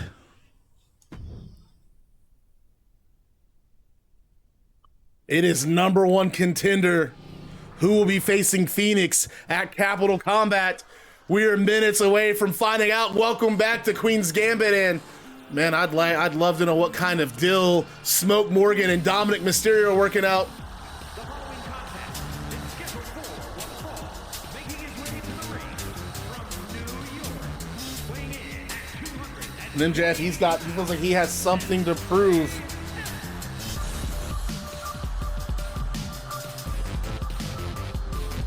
And this all started, just to give you guys some context, this all started at Brawl in the Big Apple. Our first event, the Riot Royale, 30 men, falls count anywhere, anything goes. The last person standing becomes world champion. And MJF, he told Paul Heyman at the Countdown show that he had a little proposal he wanted to work out. We found out at Brawl in the Big Apple, the goal was MJF will have Seth Rollins back in the Riot Royale. He wants Seth Rollins to have his back and make it so that they were the final two. And throughout that Riot Royale, MJF helped Seth Rollins at every turn. But when MJF was pinned by Karrion Kross, I want to say, Seth Rollins saw the pin, had the opportunity to stop it, and walked off, and MJF getting eliminated. And Paul Heyman boasting at the commentary table, every man for himself. MJF should know better than that. And MJF, well, he got the last laugh. It was Seth Rollins, Dominik Mysterio as the final two in the Riot Royale, and MJF coming back out and costing Rollins that match. And ever since that night, these two have been after each other. These two both have something to prove. And now here we go, finally, singles contest, co-main event. Rollins, MJF, the winner, gets a Combat League World Championship match. And there is that. Former men, are you still here? Because if you're here, I feel like it would be a missed opportunity not to have Paul Heyman on commentary. I don't think Former men's here though. All right, are we doing Paul Heyman joining me on commentary?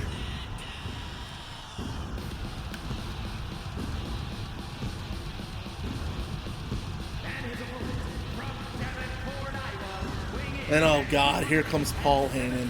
Paul, you know what? I'm glad you're here because this all started. Can you imagine if, oh no. What came unplugged? I don't know what came unplugged.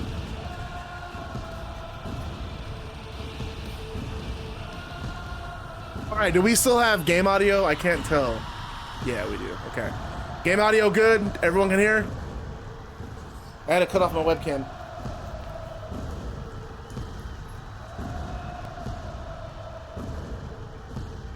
Okay. Okay, cool. Yeah, you've lost Maddox Cam. I was getting myself situated over here, but I'm good now. And Paul Heyman, I gotta ask, you know, if you had just, you wouldn't be here right now. Could you imagine if you tried not to double cross MJF? And here we go, both men start, and like there's a kick. There is no rest holds to start this match off. Big punches from MJF, and now he and Seth Rollins tie up, and Seth Rollins, I don't really know if he has ever quite stepped in the ring with someone as devious and nefarious as MJF. I mean, this guy has outsmarted some of the very best in the industry, and now has that hammerlock that applied on Rollins, and now Rollins, however, does counter. Evenly matched here in the opening frame of this match. Let's go ahead and get some predictions going, folks. This, you could say, was Paul's fault. And this is the co-main event. Therefore, I want some big ass pancakes.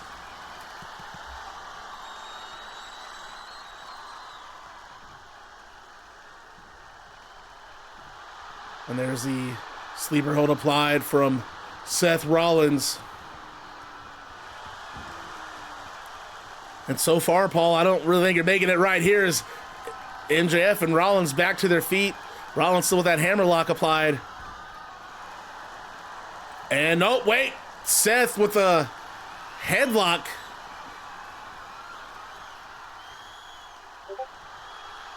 And wow, okay, these two are really matching each other. MJF counters. No firmaments, Paul. We're good.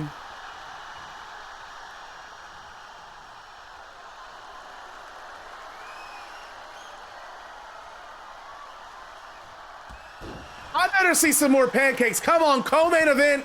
Put the real pancake stacks on their pinfall from MJF after that moonsault.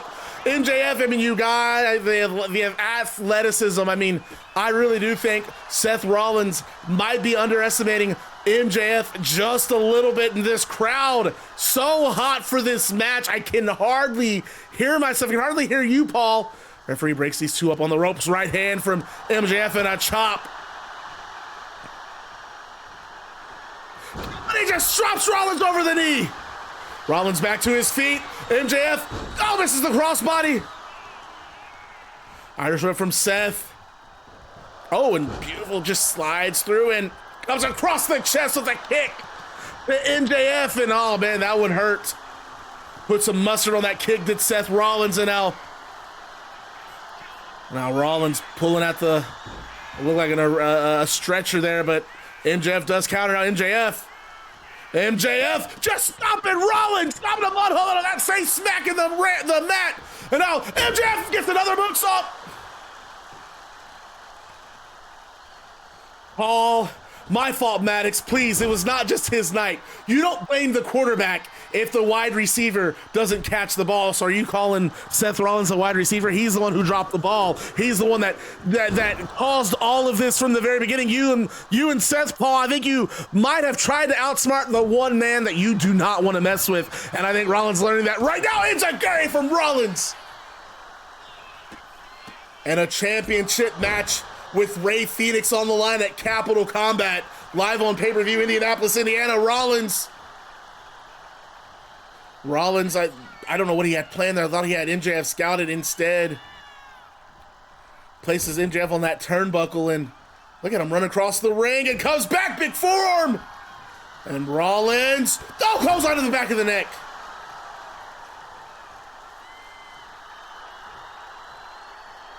And Rollins on the apron. Springboard, that knee catching MJF across the chin, and this is what you're talking. When Rollins is on, he's on, frog splash from the top, and goes for a pin. You cannot discredit the athleticism. That was just a marvelous sequence. What a combination there from MJF as he gets a two, or from Seth Rollins as he gets a 2 count. And MJF having to roll to the outside as a result, and Rollins just right behind him, staying on him. And that's what you have to do in a match as high stakes as this. And I got to ask, Paul, how do you feel Seth Rollins matches against the new champion, Rey Fenix? Rollins Irish whipping MJF into that turnbuckle. Right hand, no, MJF blocks. MJF comes fighting out. Has Seth on the shoulders and... roundhouse kick to the head, rocking Seth Rollins, and there's those Kawada kicks. And what a knee. And I think MJF might have just gave it back up. Wait a minute, crossface from Seth Rollins. It's locked in. No, MJF does counter, tries to go for a pin. An eye rake from MJF, and low blow, referee didn't see it. MJF took the turnbuckle pad off the turnbuckle, referee didn't see that low blow.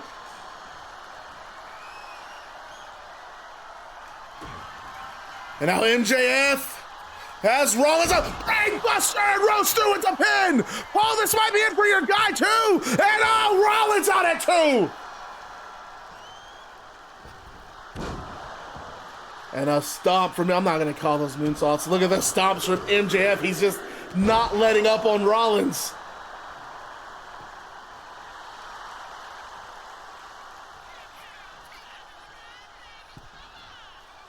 Kick, no, Rollins catches it, trips MJF up. And now Rollins curb stopping MJF. Is this it, Paul? Does your guy have it here? And MJF out at 2.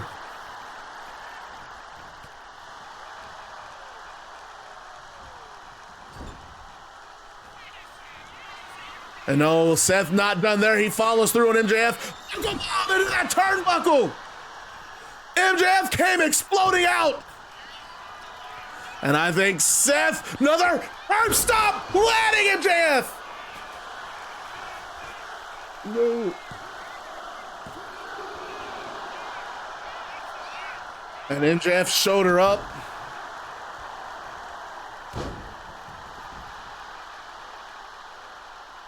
And now MJF on that apron, he's dazed. Rollins knows he has him hurt. Right hand from Rollins, and now, wait, Rollins stun gun on the top rope. MJF just hit that mat hard. Seth is your future champ. He's got to survive tonight, though, Paul. He's got to beat Maxwell, and, I mean, looking good right here as he goes to the top rope. Elbow misses, and MJF right back in it just like that. You spoke too soon, Paul. MJF springboard moonsault. Wait a minute, and Rollins out of the way again. MJF catches it. Kick to the midsection. Big boot from MJF.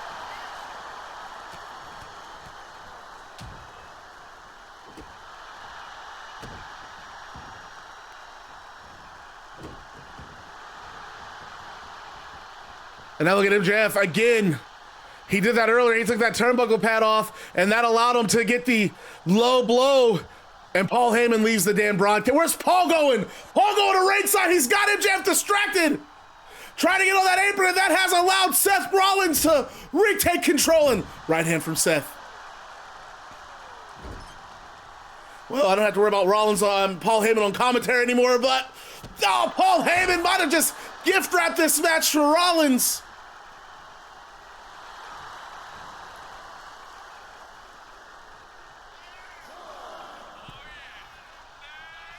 Rollins going to the top rope, comes down with the lariat off the top, and a springboard moonsault of his own.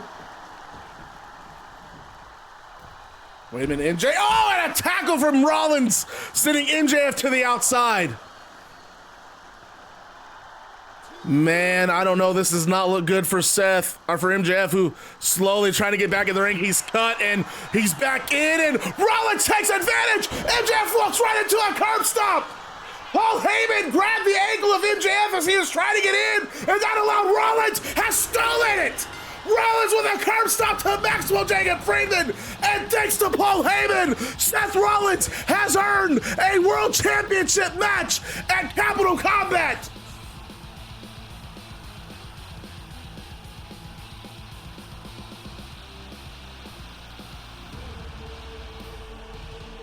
And right, I mean, I will just look at him, and he grabbed Seth Rollins, or he grabbed MJF's ankle. And that extra 3 seconds it took for MJF to get in the ring, that allowed Rollins back to his feet. Curb stomp.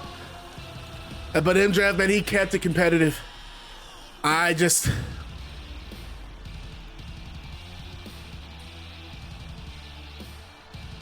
What a contest. And look at Paul Heyman, so smug. So smug about his victory. And folks, we're gonna take our final commercial break of the evening. And when we return, it will be the Combat League Women's World Championship on the line. Our main event, and I better see some real pancakes on this one. So Ruka does come out. She's watching from the front row. She's got a front row seat.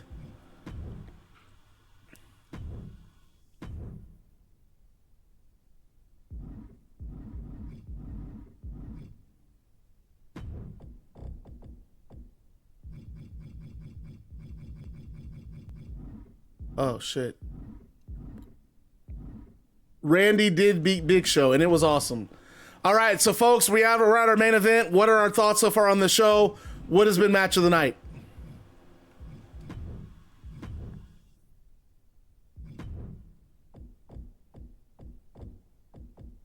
I downloaded Toni Storm. Why is she not on my list? Okay, she is. Dom is indeed cutting a deal with Smoke Morgan. Me beating NJF, Seth and NJ, that was, I mean, it was fire. It was definitely fire, for sure. I'm hoping this next match cooks.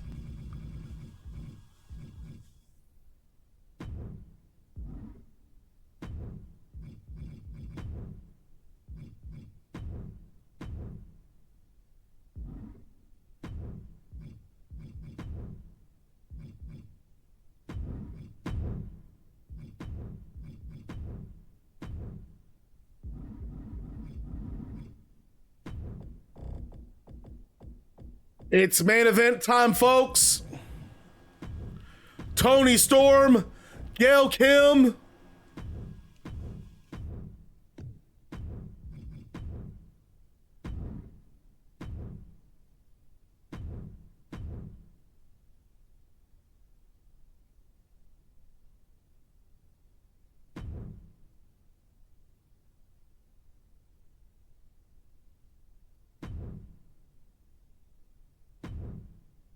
Let's take it back to ringside. The main event of Queen's Gambit. Who y'all got? Get the predictions going. I got to get her theme song playing. The following contest is scheduled for one fall and is for the Women's World Championship.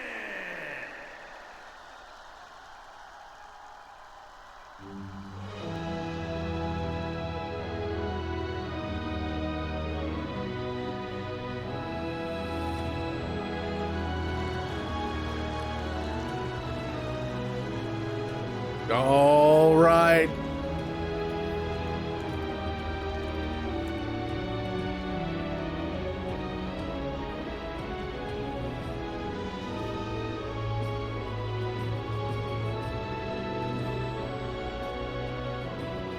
Tony, I'll be waiting for you. It could be Toni Storm and Sol Ruka. It could be Sol Ruka and Gail Kim.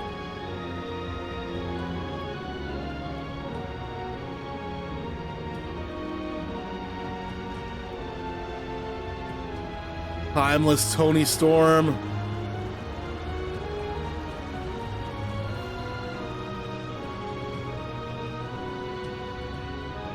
Hey, Village Demon ain't playing, dog.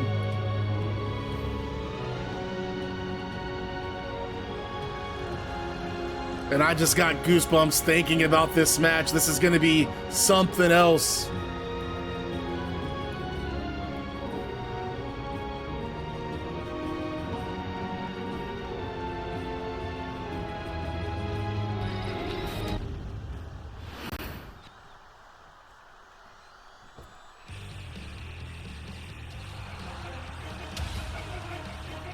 And Gail Kim believes she is owed something by the women's locker room.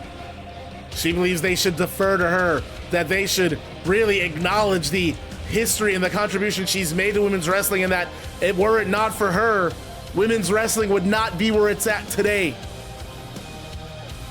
And then when Toni Storm was announced as having signed with Combat League,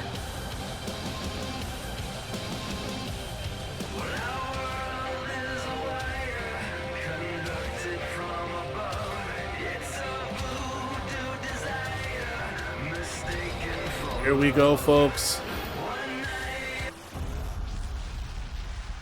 Oh, here we go. It's main event time. All right, who y'all got in chat? Are we Team Toni or Team Gail? Introducing the challenger from Auckland, New Zealand, Toni Storm. This is Toni Storm's debut match. She's earned it, though. Like Bret said, she's, made a case for being one of the, a champion, one of the best champions, a wrestler of the year in her own right. And Gail Kim, won the Riot Royale. We already saw one title change hands when Fenix beat Dominik Mysterio to kick off the show. Will this show end with a new Combat League Women's World Champion? This is the main event of Queen's Gambit. Thank you for joining us live on Twitch TV. And here we go, folks.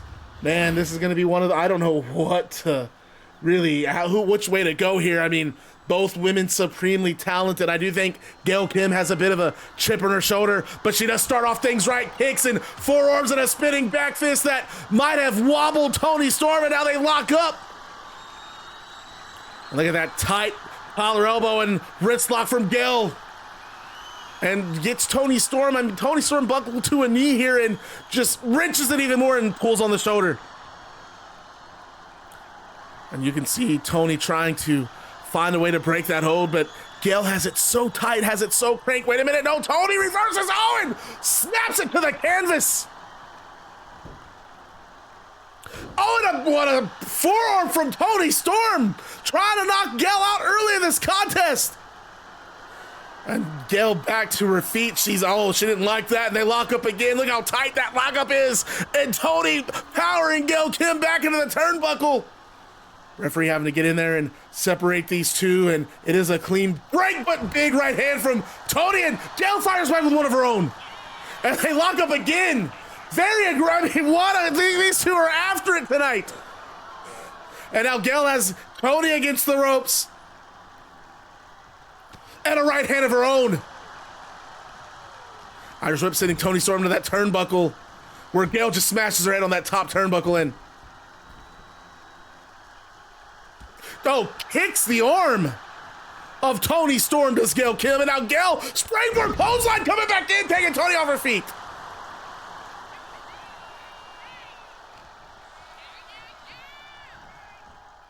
And now Toni Storm placed against that rope. Gail Kim is in her element now. Irish whip, and then Gail walks right into her right hand from, Toni walks into the right hand from Gail Kim, and there's a forearm as Toni on the apron. Gail fired off of those forearms, and a kick that takes Toni Storm off the apron into the outside.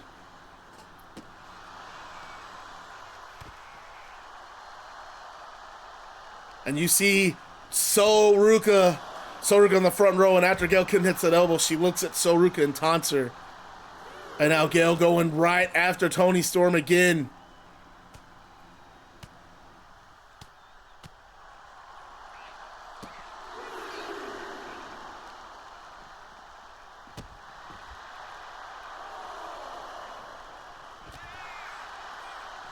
Drop kick from Toni Storm. And this crowd behind Toni Storm got a lot of timeless fans in here. Gail Kim, I don't think she earned herself the adulation from the audience after what she said about the wrestling locker room, and Toni tossing Gail into the steel steps.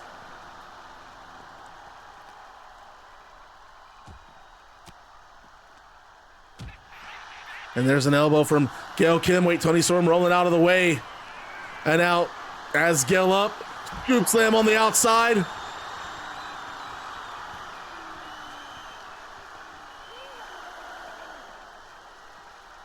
And Toni sending Gail back into the ring.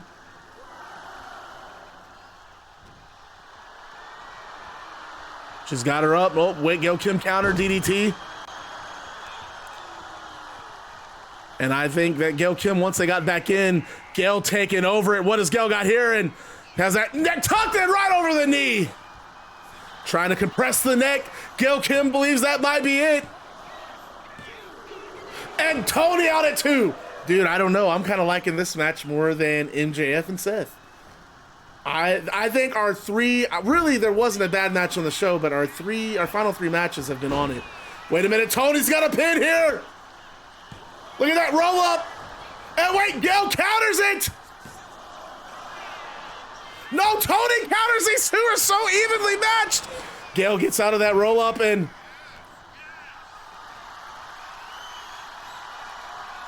power slam from Gail. And she sees Toni trying to get up. She just helps her up instead. And now Gail. Toni on the shoulders. Gail, power bomb.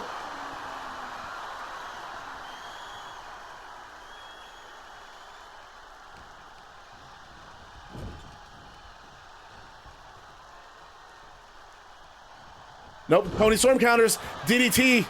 Gail's trying to go for, I believe, a scoop slam of some sort. And now Toni, wait a minute, Gail counters another power slam.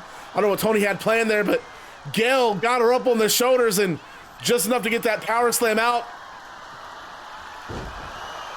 And you got a Katana, how you feeling? How's Ruka feeling watching this match?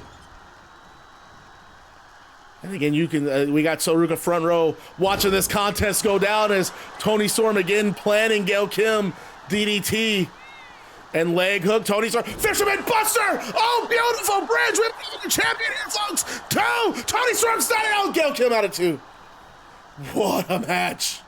What a match! What a main event! Turns Gail Kim inside out! Does Toni have it here now? Gail Kim's cut open! No, Gail Kim out of 2!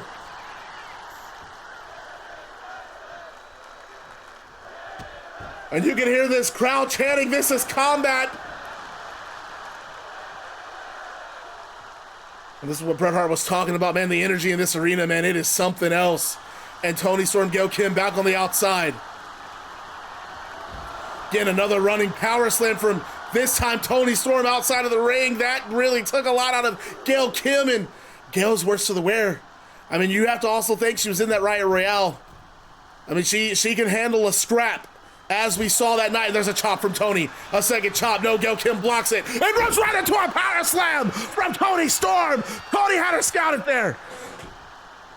And Toni coming down with that right hand again. Toni Storm comes off the ropes. Match of the night. This is Match of Combat League, dude. Are you kidding me? Toni. Double underhooks. Oh, there it is! That Storm, she's won winning of matches with this too! And Gail Kim out of 2! Oh, I don't know. DDTs her again! We have a new champion! Gail Kim! No, Gail has the shoulder up! How did Gail kick out of that? And Gail back to her feet, takes her down, pin from Gail Kim! No, Toni counters! Toni down with the pin! And Gail out of 2! Oh, what a match. What a match, folks. And Toni Storm back in control, big chops, Irish whip sends Gail over the top to the outside. What a contest.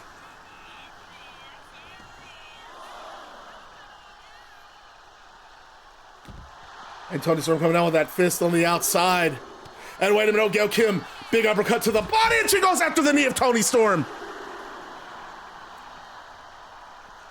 And no, not on the outside, what is Gail Kim? She's got a planter on the outside, that knee to the back of the neck again. Man, I cannot believe what we're witnessing here as Gail sends Toni into that post.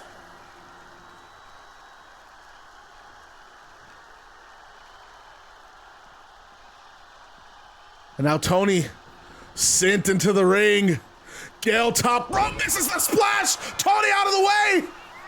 And I don't know what Toni's got planned here, having that wrist applied. Oh, picks her up. STO Uranagi.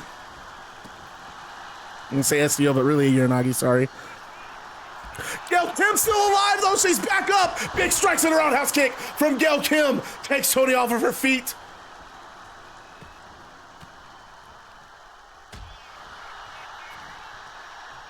Toni Storm, Irish whip, sending Gail Kim into that turnbuckle. And what a clubbing blow to the back of the neck. And Kim just getting tossed into the ring post by Toni. And Toni Storm fired up.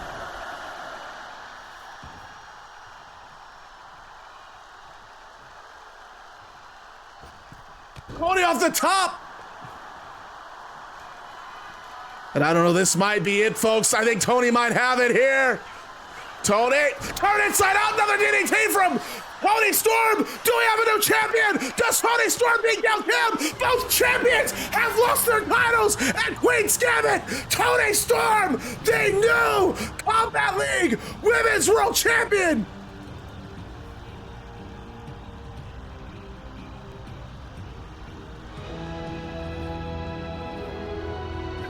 not a contest.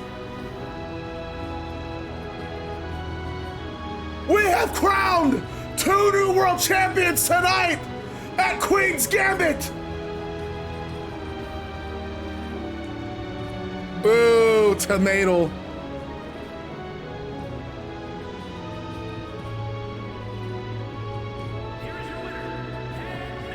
Toni Storm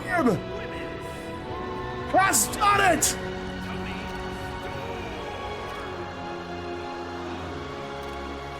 Take some screenshots. And confetti falls from the arena. Pyro goes off.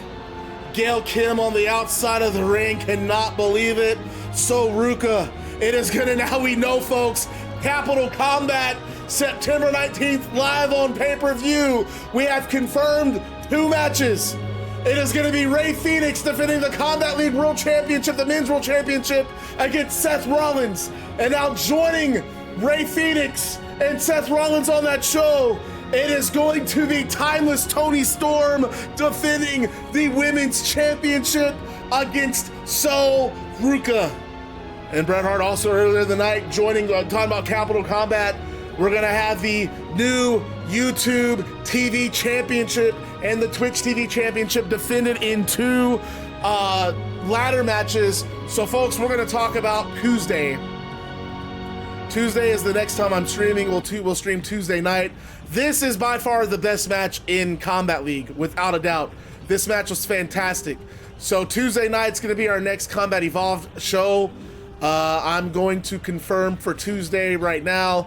Barry Barnes will be facing Tyson Cruz. Anna Adams will be facing the debuting Jade Cargill. We're gonna have 2 quarterfinal matches in the World Tag Team Championship Tournament. It is gonna be the Lethal Lottery Tag Team of Damian Priest and Bray Wyatt against the Lethal Lottery Tag Team of Carmelo Hayes and Javon Evans. Then we have the next quarterfinal match, Bullet Club Dead or Alive. That's Juice Robinson and Muerte. They'll be taking on Lethal Lottery Tag Team of Hook and Ice and Darkhan. So that's 4 matches. I'm also gonna confirm 2 more at this moment. So I was gonna kind of make these mysteries, but I do want you guys to kind of be excited for these qualifying matches. So our first qualifier for the Twitch TV match to see who we're gonna have. I'm gonna go ahead and spoil this. I'm gonna make it. No, I'm not gonna spoil it because I don't want you guys like know what's happening. Our first qualifier for the YouTube Championship Ladder War. It is gonna be singles action.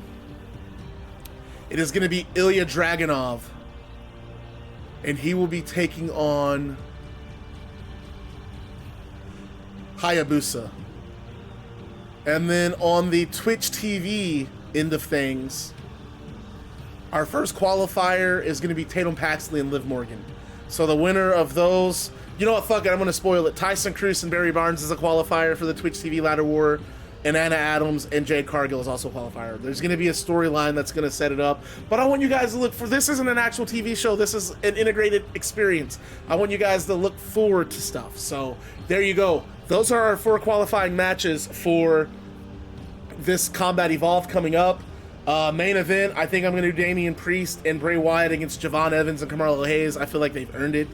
I kind of like what we're doing with Damian Priest and Bray Wyatt.